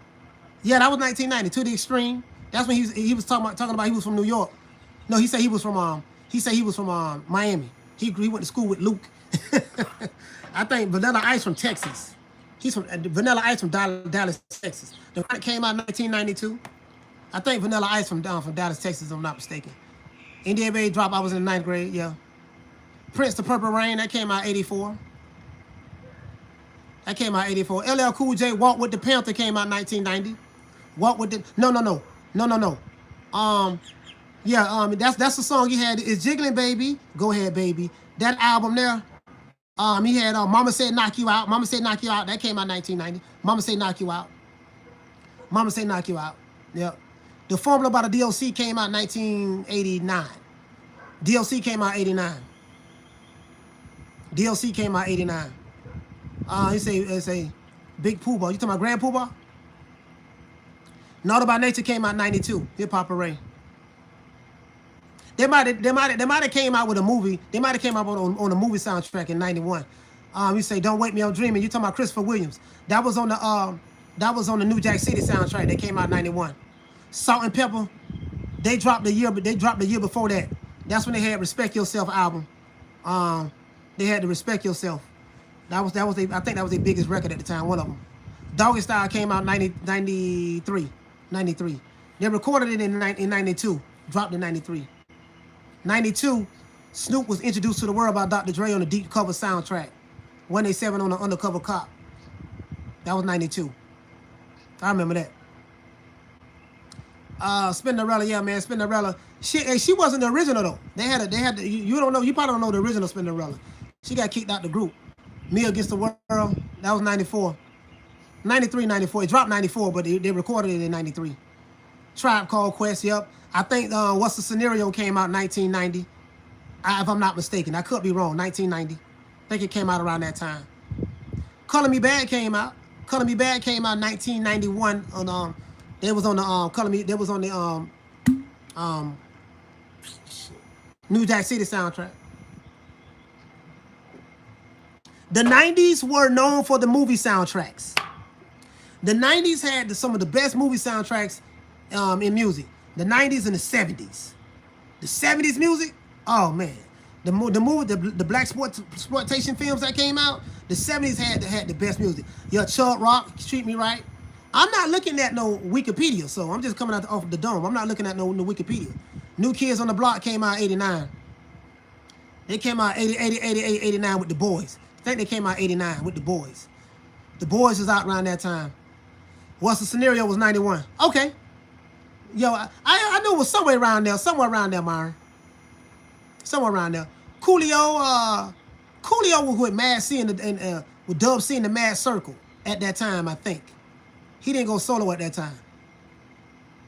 Living Color, yeah, Living Color. Living Color was hot. Living Color was 88, 89, 90, 91. I think it kind of faded like 92 or 93.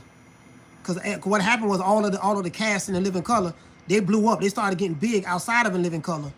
And I think they shut down like 95 maybe. Somewhere up in the 94, 95.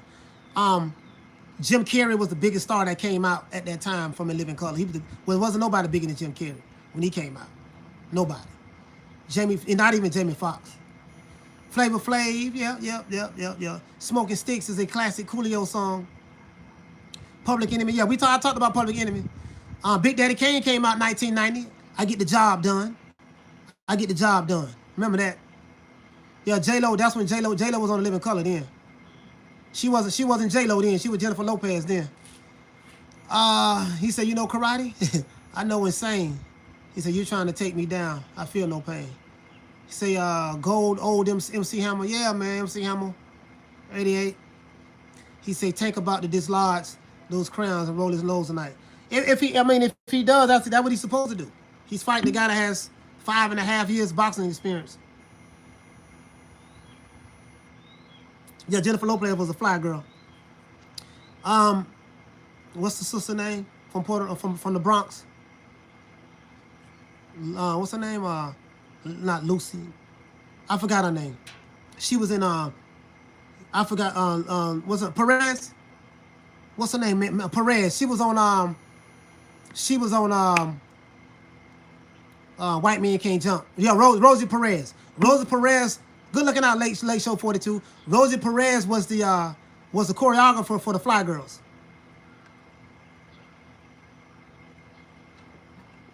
Rosie Perez was the choreographer for the Fly Girls. Before she was the one that, cause remember Jennifer Lopez came on late. She wasn't one of the original Fly Girls. They brought her on. It wasn't Paula Abdul. It was Rosie Perez.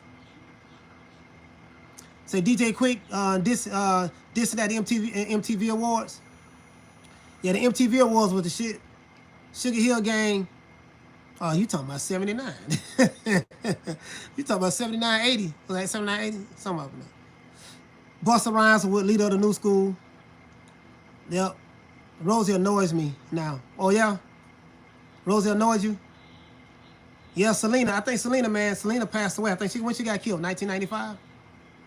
R.I.P. to Selena, man. Her career got cut short. Tone Loc. He say Rosie is a huge boxing fan too. Yeah, I know. She's a huge boxing fan. Back then, man, them soundtracks was he said Bill Nunn, the original Radio Raheem. Shit, in LA, what you had, K-Day in LA, and then the beat. What's the beat in New York? That was the back then all of the fashion came through New York before it went anywhere in the country. I remember before by the time we got the clothes that was out at that time, shit, New York already had it. Hey, you'll wear something in Florida, be like, boy, this outfit fresh. Go to New York, you're like, damn, bro, yeah, we was wearing that 6 months ago. Hey, yo, we was wearing that 6 months ago, man. We on to something else. All the fashion came through New York until what's my main man that moved to Miami? Until Versace moved to Miami. Versace had moved to Miami. He said Bloods and Crips Nation worldwide, Rip Riders. Yeah, Versace moved to Miami and they kind of like changed a little bit.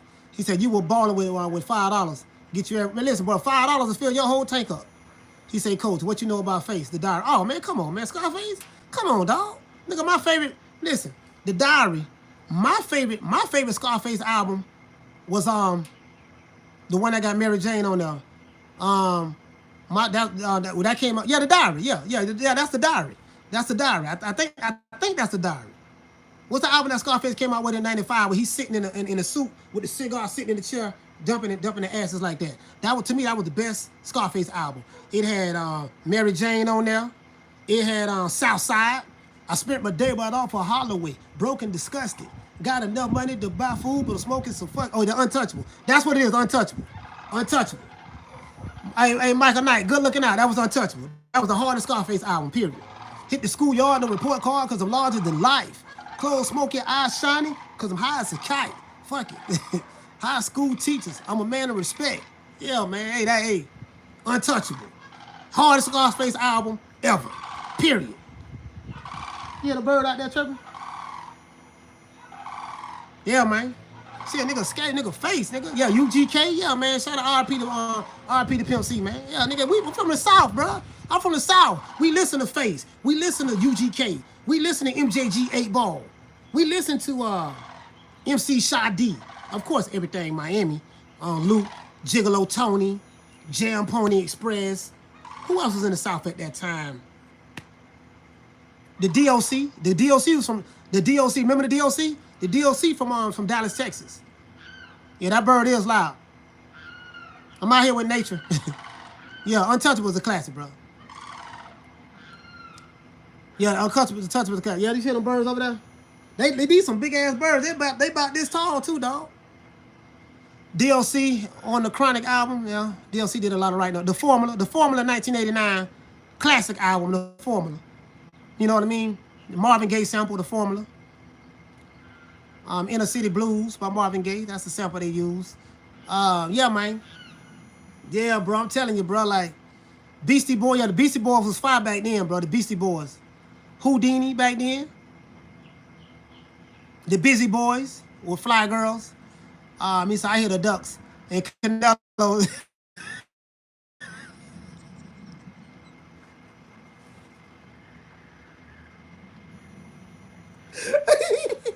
He said, Alan Maddox say, I hear the Ducks. Is Canelo back there? Hey, bro, you wrong, bro. You wrong. You wrong for that one, bro. You wrong. He said, I still have, what you say, F Society? I still have over 500 plus CDs. Yeah, I still got my CDs too, dog. Nigga, hey, bro. I even got some cassette tapes. Some old cassette tapes. I still got some old cassette tapes, bro. If I go back deep enough, I might find some of my mama 8 tracks. Next Friday, I don't like Houdini. Man, they got the birds, man, making all that damn noise. I still like disco music. Yo, Colors came out, what, 86? I think that came out 86, Colors, something like that. I like on South Central, that movie South Central, OG Bobby Johnson. He said when the first DOS Effects album hit, they crushed it. Yeah, they did. They did. They did. I got Luther Vandross on VCR tape. Oh, you got Luther, huh? Shit, Luther and Freddie Jackson. We used to have arguments about who could sing better, Luther or Freddie. Luther or Freddie. You know, Luther was the more popular. But listen, Freddie Jackson, shit. He said, damn respect, my joint. He said, my joint 8 tapes. Oh, I got you made cassette tapes. MC8. Oh, MC8. My favorite MC8 song is Late Night Hype Part 2. Spice One, Welcome to the Ghetto. Welcome to the Ghetto. What sample they use? They use SOS Band sample. Spice One, Welcome to the Ghetto. Dun. Yeah. Welcome to the Ghetto. Yeah, we used to listen to all that, man. Spice One, man. Too Short. Yeah, for sure, man. I listen to all that there, man. Heavy D and the Boys. Yeah, they was good. Heavy D and the Boys was good, but we was more into. In the South, we used to listen to a lot of the West Coast music. We listen to a lot of the West Coast music. And like in Florida, we love West Coast music. Believe it or not, we love West Coast music. And we like the 187 Murder, She Wrote, yeah.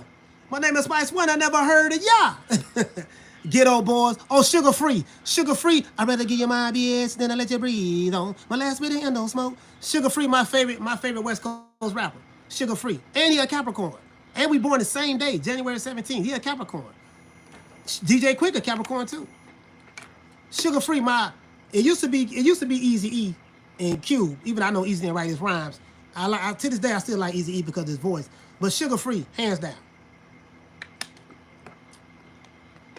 Hands down. Hands down. Sugar free. Sugar free. He say that was crazy to fast forward just to hear the track on the dub tape. Still a pimp probably. Yeah, man, sugar free, man. He say loving number two people feeling sorry for each other. Then hit the divorce court to pay child. He say then hit the divorce court to pay child support to your baby mother. Here come a sheriff knocking at my front door with a warrant for my arrest because I refuse to pay a hoe. Shit, ain't no pussy good enough for me to split half for my shit. I wouldn't give a squirt a picture save a broke bitch. Give me this, give me that. Do you got? Can I have? That's all I hear. Bitch, I beat your ass. I better never hear a bitch say she broke alone. She got a pussy with some ass in the deep throat. You know weed. Ain't that bitch breathing today that can do me. She used to be a sweet taste in my mouth. But now I want to knock a motherfucking ass out. Your brother Lynch home. Your brother Lynch home, yeah. And if you smell something stinking, that's me because I'm the shit.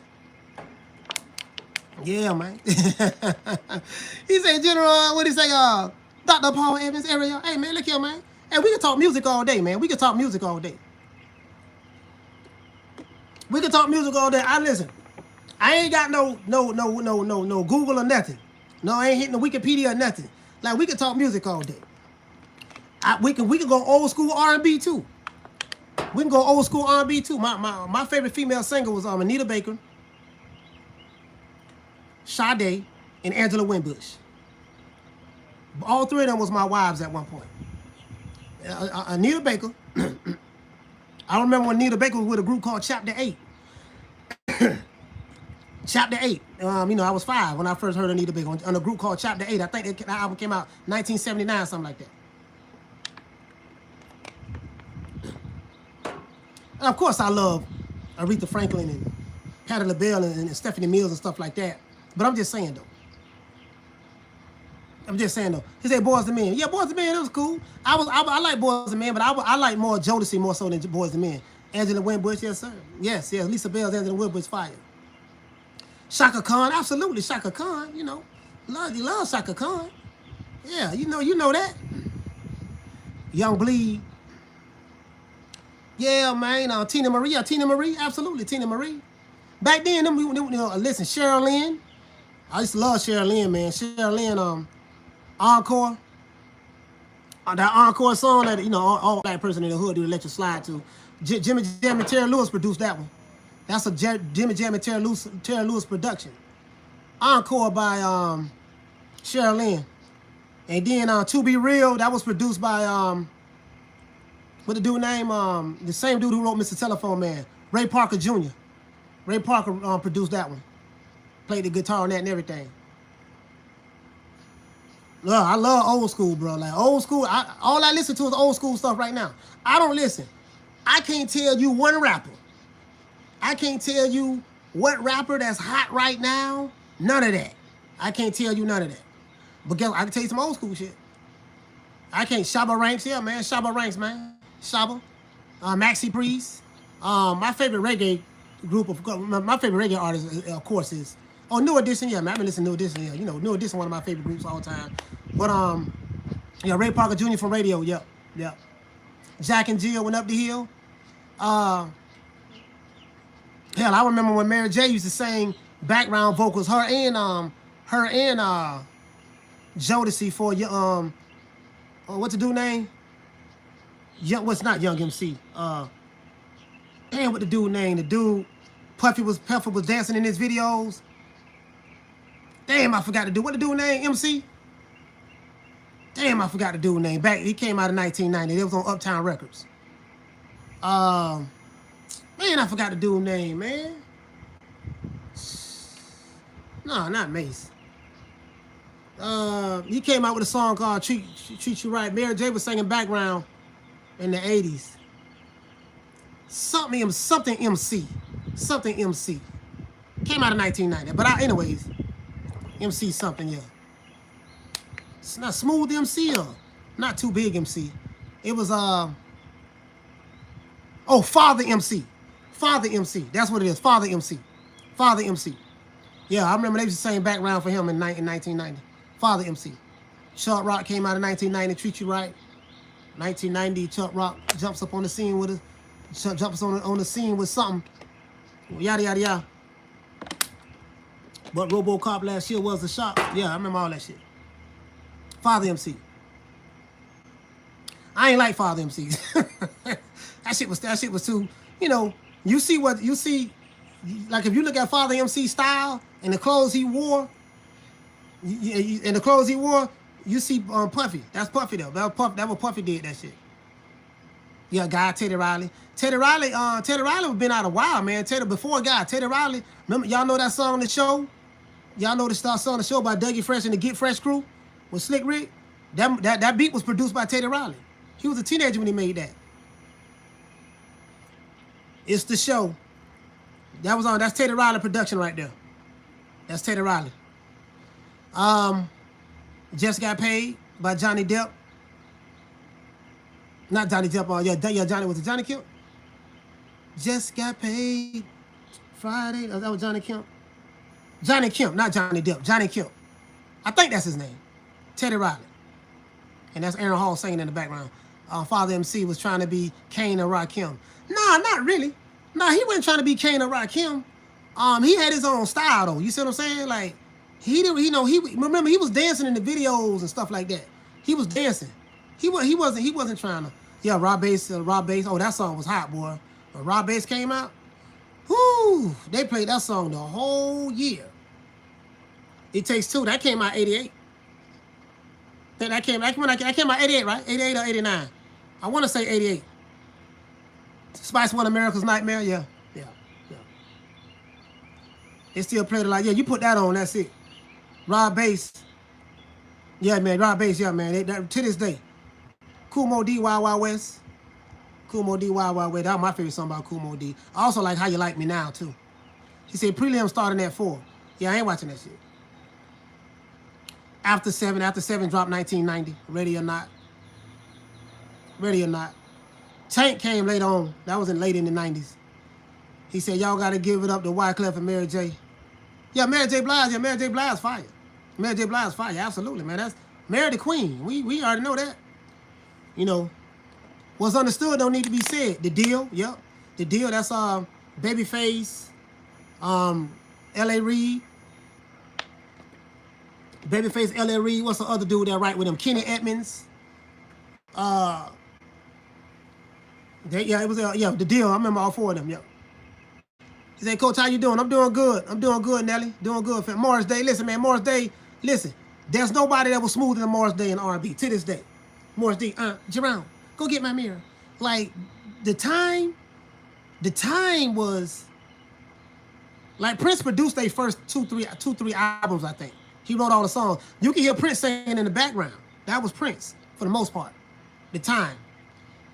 The band was Morris Day's group, but that was Prince did all it, because Prince ain't want to pay nobody. He want to write all the songs. He played all the instruments in the studio, and they just came along, and you know what I mean? If you listen, my favorite song by the time is Stick. They got a song called Stick. The Stick. They got a song called Stick. That's my favorite song by the time. But it's really just Morris Day and Prince, because you hear Prince in the background. The Barge, Stay With Me. Yeah, love the Barge. Love the Barge. Bunny the Barge. I'll Be Sure, can you? I'll Be Sure looking ass nigga. My homeboy, that I was telling you about that Marcus, he looked just like I'll Be Sure. I'll Be Sure. But he had cat eyes. Light-skinned nigga with cat eyes and the good hair.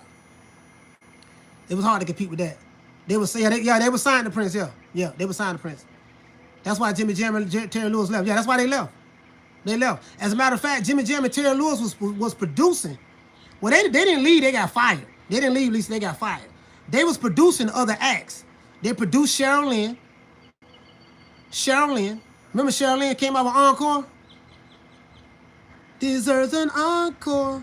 Deserves an encore. That's Jimmy Jam and Terry Lewis. They did that.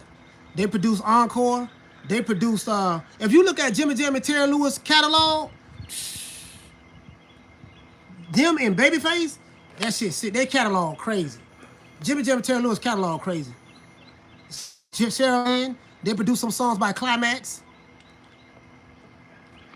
Force MDs, y'all remember Force MDs? Tender Love, Jimmy Jam, Terry Lewis. Tender Love, that was Force MDs. Jimmy Jam, Terry Lewis did that. He said Prince output was staggering. He wrote a ton of hits. Yeah, he did. Prince gave away more songs. Prince gave away more songs than anything. Prince gave away a lot of songs to other artists as well. I Feel For You by Shaka Khan, Prince. That's Prince. Cameo was such a deadly band. I love Cameo, Larry Blackman. Larry Blackman was the drummer at first on Cameo. He said, yeah, they produced the Human League. Yeah, they did. SOS Band and many more. Yep, SOS Band, many more. Right? Human League, yes, they did. Yes, they did. That's true. Yeah, man, Larry Blackman was on the drums for Cameo. Then he ended up playing, he played the bass as well. See, back then, you had to know how to sing, dance, and play the instruments. You know, that's why, for me, there's nothing new school today, especially in rap. There's nothing new school today that's gonna test the old school, because they didn't have nobody to sample. You had to make that music from scratch. You had to go in the studio and make that music from scratch. We can't. Oh, let me sample the Police. Let me sample this song by the Police. Take it and loop it. Dum dum dum dum dum dum dum. Dum dum dum dum dum dum dum. Yeah, we gonna take that and loop it. Nah, it wasn't none of that. You had to get the butter from the duck back then. You had to get the butter from the duck back then. Everybody had to make it from scratch. Now you might have had 10 people come in, something like that, or maybe 7, 8 people in the group, but you had to get it from scratch, bro. You might have had somebody that was a songwriter. Atlantic Starr, one of my favorite R&B groups. Atlantic Starr. My favorite song by Atlantic Starr is Silver Shadow. Silver Shadow is my favorite song. Midnight Star. My favorite song by Midnight Star. No Parking on the Dance Floor. No Parking on the Dance Floor by Midnight Star. They had a couple too. Shout out to Candy Slim. He said loosely 5 or 7. He said, what you say? Loosely 5 or 7, your all-time favorite songs. Oh.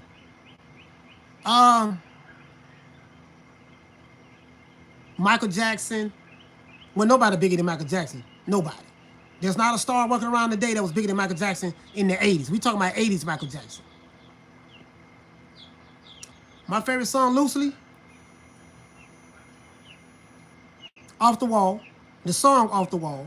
That's one. Parliament Funkadelic. The Mothership Connection with Glenn Goins. This is before Glenn Goins passed away. With Glenn Goins, we know he had one song on there. Swing down, sweet chariot, stop and let me ride. That's swing down, I wanna ride. That's Glenn Goins. He died of some kind of muscle disease in his 20s. The Mothership, that album there. So the Mothership Connection, that's Michael Jackson. Shit. Michael Jackson, Off the Wall. The Mothership Connection.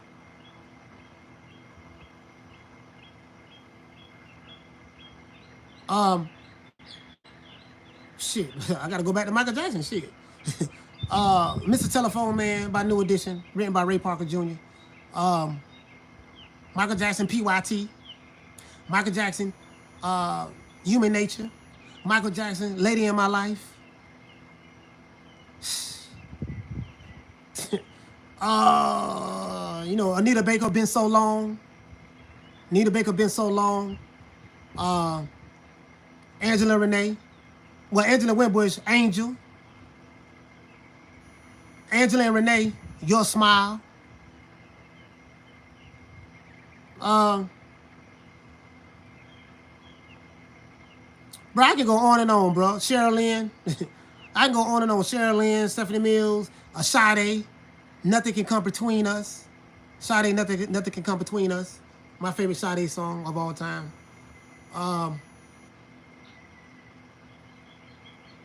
Hey, shit, I'm gonna have to go to Luther. I'm gonna have to go to shit, New Edition, the whole Any Heartbreak album, that whole album, New Edition album. Shit, Jimmy Jam and Terry Lewis came clean on that one. Bobby Brown, Babyface, Tenderoni. That's Babyface is singing in the background on Tenderoni. That was his song. Go to Babyface album, Tender Lover, the Young Tender Lover album, his second album. When he had Once I Get Home from Work, Whip Appeal. I can go, bro. The 80s is James Brown. This Is the Man's World. The version where he sung with Pavarotti. The version that he sung with Pavarotti, fire. Heatwave. Of course, what I know about Heatwave. Heatwave, man. Boogie Nights. Come on, man. Come on, man. Boogie Nights. I love Heatwave, bro. Heatwave shit. Rod Temperton wrote a lot of Michael Jackson hits. Willie Hutch. I Chose You. I Chose You, Willie Hutch. Yeah, man. Yeah, man. Shit. Bro, I know my music, bro. I know my music, bro. I can do this all day, bro. I know my music, bro. I know my music.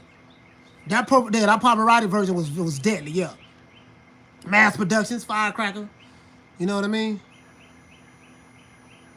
Curtis Mayfield, Rod Pinkerton. Okay. Bobby Womack. Love Bobby Womack. Bobby Womack used to sing back up for Sam Cooke. He ended up marrying Sam Cooke's wife when Sam Cooke got killed. He said, you got dope taste in music. Yeah, I'm from the old school, fam. I'm from the old school. I don't listen to this new stuff. Bro, like when I go to the gym on my playlist, I play all old school stuff. I don't listen to this new stuff. I can't tell you. I can't tell you one Slim Thug song. Now, I ain't gonna lie, I do listen to the Migos on the low. Now I like the Migos. But Frankie Beverly Mays, yeah, man. Summer Girl. Happy Feelings. That was my favorite song by Frankie Beverly and Mays. Happy Feelings, man. Happy Feelings. We ain't talking about nobody getting shot, shoot them up. I ain't got to be hard against Marvin Gaye, man. My favorite song by Marvin Gaye is damn, I got so many by Marvin Gaye. What's Going On, of course. Mercy, Mercy Me. Just Like Music. Music is the soul of the man. Yeah, Just Like Music. I Want You. You know what I mean? Yeah, we go on and on. Grapevine. Who did Grapevine first? Was I think Heard It Through the Grapevine. I think that was. Nah, I think that was I was finna say I thought that was Gladys Knight. Gladys Knight and the Pips made that first. There was like 3 versions of that. I think Gladys Knight and them might have made it first, then Marvin Gaye made it a hit. I could be wrong though. I could be wrong. James Brown said, Coach, that's your backyard? Yeah, my backyard. Neil Diamond. Yeah, man, back then in the country, I love Lionel Richie. Love Lionel Richie and the Commodores. Lionel Richie used to be the drummer too. I love Lionel Richie and the Commodores, bro. Love that, bro. Yeah, Marvin Gaye got killed in 1984, man. We cried. We boo-hoo cried, dog. Bro, when the news broke out on the radio that Marvin Gaye got killed by his father, and the crazy part about it, when I lived in L.A., I lived in South Central, right? I live right around the corner from where Marvin Gaye got killed at. I live on the street across Cimarron and 24th Street, right between Adams and Western, right by the 10 highway, right by the 10 freeway. Anybody from LA know what I'm talking about? Yep. Zapp and Roger. Yeah, Zapp and Roger, man. Yep. Zapp. Yeah, man. Zapp was a mug, man. Those are Bad Boys. Computer Love. And then Zapp and Roger, they redid Grapevine too. I think they did. Yeah. My favorite song by my favorite song by Gladys Knight and the Pips is "Love Is Always on Your Mind." Yeah, I do like rock music. I used to like back then. I used to listen to Kiss. I used to listen to Kiss. I used to listen to in the 80s. I used to listen to Bon Jovi. I used to listen to Wham, believe it or not, Wham, Madonna, The Police, Rod Sterling. I love the Rolling Stones. My favorite song by the Rolling Stones songs is "Miss You." Miss You. Do do do do do do do Yeah, I love that song. That's my favorite song by Rolling Stones. Yeah, man. Boy George.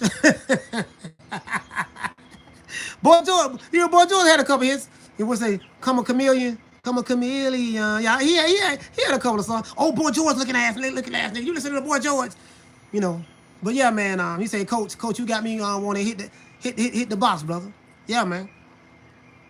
Yeah, I used to listen. We used to listen to everything back then, man. We used to listen to everything back then. Yeah, the Rolling Stones, man. I miss you. That's my favorite Rolling Stones song. Rolling Stones song, bro. I can talk this music all day, dog. All day I can talk music.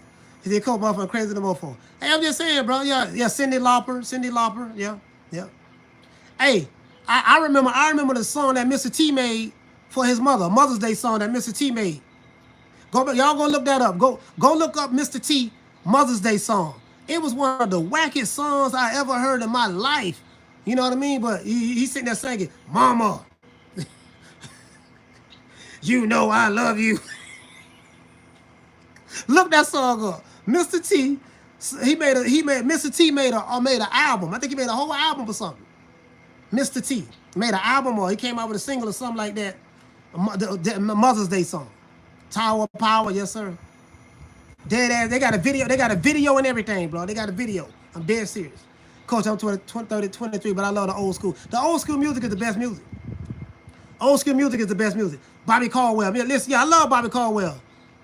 Yeah, man. What you won't do, I guess you wonder where I've been. I search to find the love within.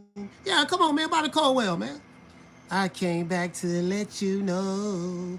Hey, look here, man. That song right there, hands down, one of the greatest songs of all time. Guns N' Roses, yeah. Yeah, Guns N' Roses. Hell, I even like, believe it or not, shit. I even liked, I used to like Garth Brooks. Came up on Kenny Rogers and Willie Nelson. Came up on that. See what I'm saying? He said, open up a new channel just for classical music, Coach. You know, that's a good idea, dog. That's a good idea. Say, treat your mother right, Coach. Yeah, Alden, yeah. Treat your mother, that's the name of the song. Treat your mother right. Yeah. Schoolhouse Rock. Yeah, you remember Schoolhouse Rock. You remember the Letter People? AC/DC, yes, sir. AC/DC. Shout out to Bernard Burton, man. My phone going dead. I'm about to go in here. My phone going dead. I'm about to go in the house with the phone. Yeah, man. But I need to do that. We just have some memories, bro. Yeah, The Doors. The Doors. There's another group I like. I forgot the name of that group. A British group. A lot of the British bands was really good back then. It was a British group. They made a song called Promises, Promises.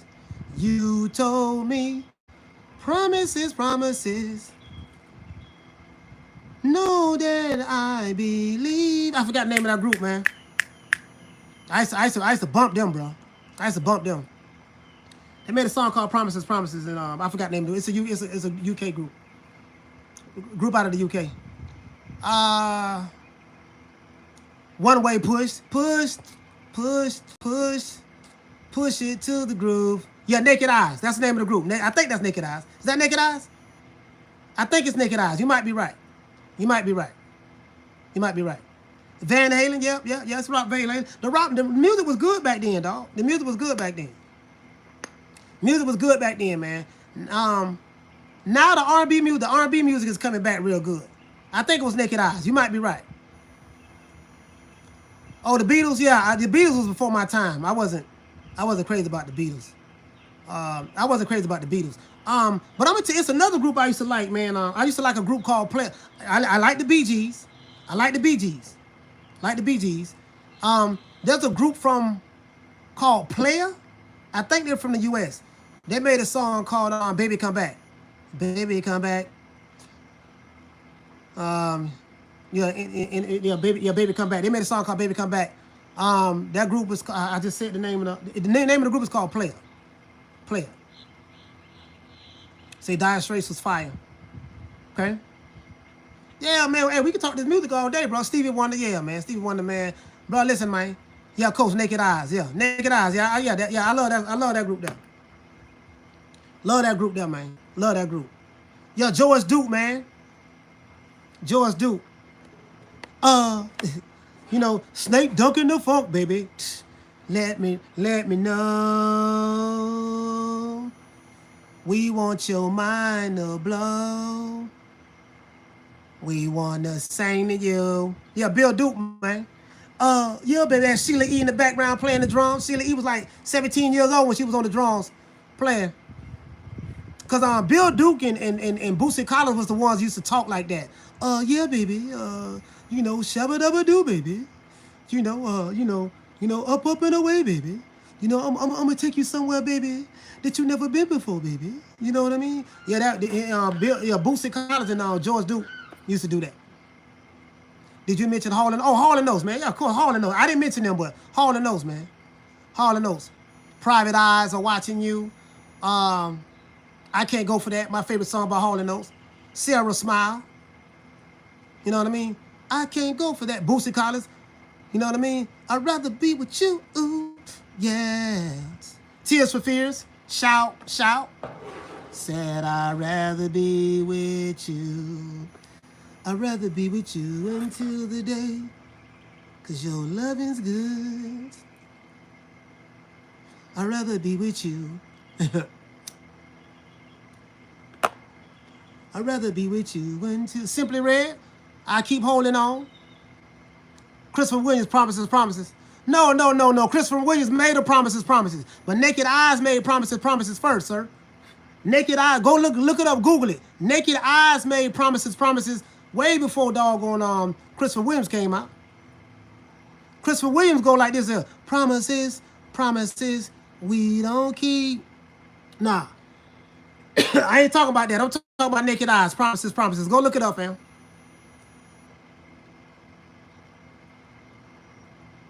Yeah, man. I know my music, dog. I don't have, listen, I don't have Wikipedia in front of me. I ain't looking nothing up. I know it, dog. Hall and Oates, yeah, Hall and Oates. Party All the Time. Rick James wrote that for Eddie Murphy. That's what Eddie Murphy wanted to be a singer. Realized he couldn't sing. You hear Rick James in the background doing the background vocals. Stevie B, Spring Love. Diamond Girl. Spring Love. He said, Coach, were you breakdancing? No, I didn't know how to breakdance. Breakdancing, I was like 80, 83, 84, 85. Yeah, I wasn't breakdancing. The Delphonics. Prince, yes, sir. Oh, what did he say for me? He said, you're right, Coach. Public Enemy, Brothers Gonna Work It Out. Public Enemy originally came out like 87. They had a whack-ass record. I forgot the name of that record, but then they came clean on their second album. Their second album, 911 is a joke, Black Steel and Chaos. I got a letter from the government the other day. Yeah, that album there, It Takes a Nation of Millions to Hold Us Back. That album was a classic. Bring the Noise.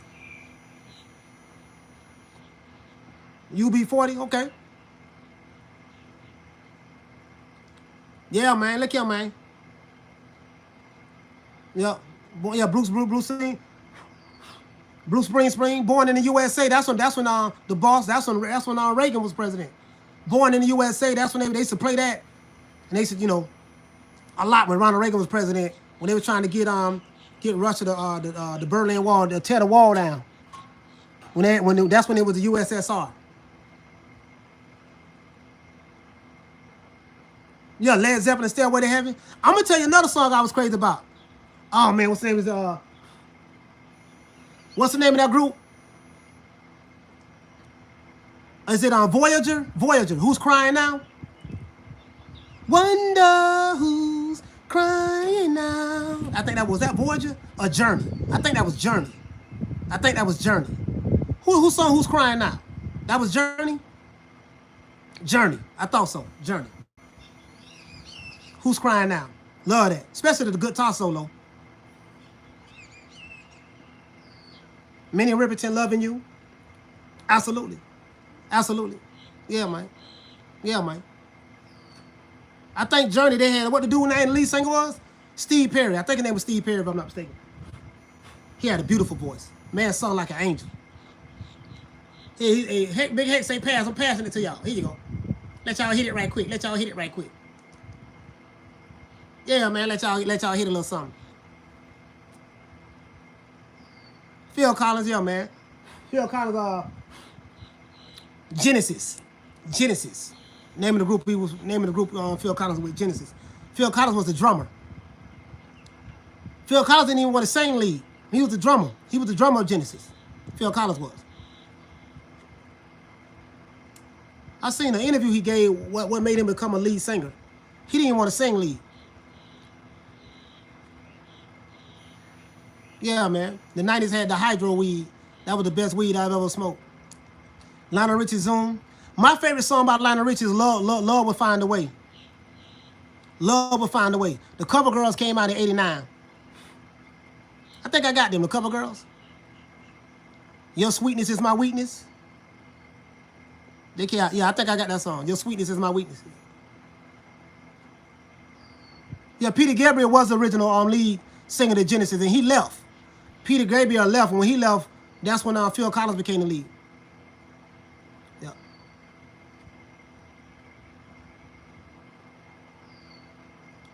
Yeah, man. I know this shit, dog. I know this shit.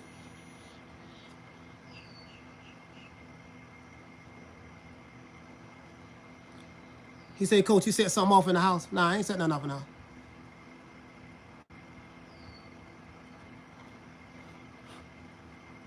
Say Fleetwood Mac. The new guy, he say Cheese Money. Say it looks like you in my neck of the woods in New Tampa, Coach. No, I'm not in New Tampa.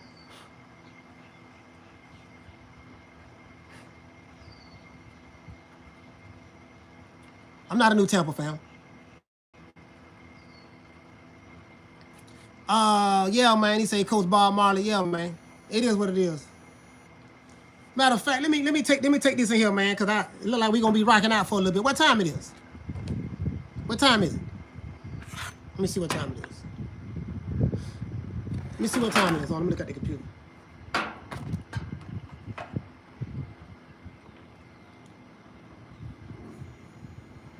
Oh, it's 6:21. 6:21. We're gonna rock out for about another 10 minutes. 6:21, okay. Cause we going live at 9, so we're going live at 9 o'clock. We're gonna go live at 9 o'clock. Shit. Fuck it. Then I wasn't expecting to go live this long. Well, we've been on the live for what? 2 hours? A little over 2 hours, huh? Been a little. We gonna rock another 8 minutes, man. Yeah, man, Rick James. My favorite song by Rick James, Ebony Eyes, Ebony Eyes with him and light skinned dude, green eyes, Smokey Robinson. Ebony Eyes, Standing on the Top that was the Temptation song, but that was really Rick James. Standing on the Top.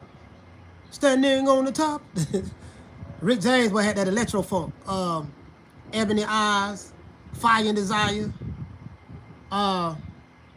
Super Freak. Yeah. Super Freak. Yeah, for sure, man. For sure. It's somebody we forgetting in the 80s, man. 70s and 80s had some groups, bro. Sex Machine by, you talking about Sex Machine by James Brown.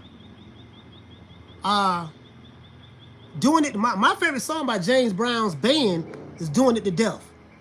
Yeah, the Doing It to Death, man, that was my song, man.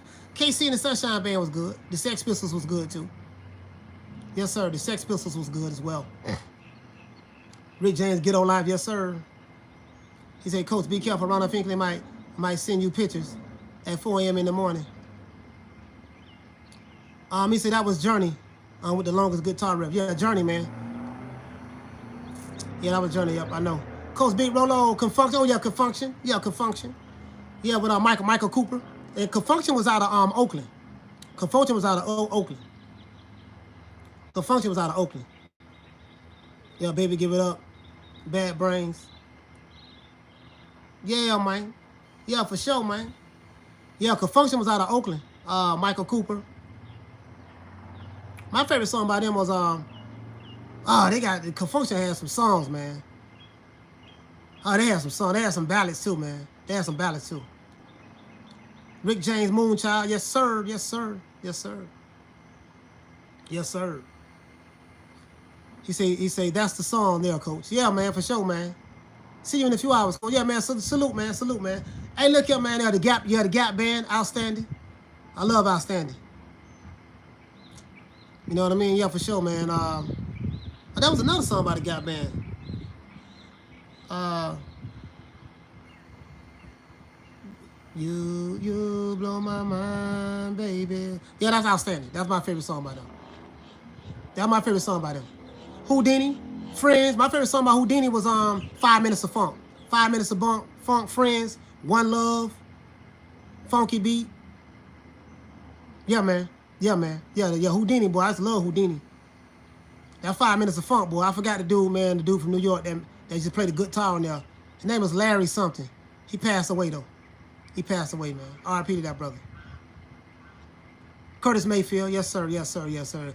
Man, bro, I used to listen to B.B. King. B.B. King. Bro, I listen to the blues, too. B.B. King. Bobby Blue Bland. Shit. Yeah, man. Yeah, man, for sure, man. For sure, man. B.B. King, Bobby Blue. Yeah, absolutely, man. Like, shit, bro. I like B.B. King was my favorite, though. The Isley Brothers, In Between the Sheets. Isley Brothers has so many. Isley Brothers has been out since the 60s. The Isley Brothers has been out since the 60s. He say Cameo came from the Gap band, right? No. Cameo was out before the Gap band. I think the Cameo been out since the 70s. The Cameo been out since the 70s, bro. Nah. I don't think they came from the Gap band. I think the Gap band probably came out late 70s too, though. But nah, they didn't come from the Gap band, though. They didn't come from the Gap band. AC/DC, Hell's Bells. Yeah, man, I can tell that the sun passing down now, man. It feel nice out here, dog. I ain't gonna say a lot to you, dog. I like to come out here and think, like when I'm trying to think of what we're gonna talk about for the next day show. You'll see, I come out here and may burn too, and just be thinking. And then I'll go on Twitter. I'll go on Boxing Scene and go on Facebook. Go on YouTube, of course. Go on Reddit. Go on my Facebook groups. See what these different groups talking about, and that's how I come up with my topics. And then the shows that we do ain't nothing scripted. It be free. I literally do not know what how the show gonna go. Like everything you hear me say is just off the dome. Like just I'm a very spontaneous person. So we laughing or I'm telling jokes about something. It wasn't planned. It's just that I'm a very spontaneous individual. Very spontaneous. Like whatever come to my head, I just do it right then. I'm very impulsive. I'm very impulsive. That's what I'm looking for.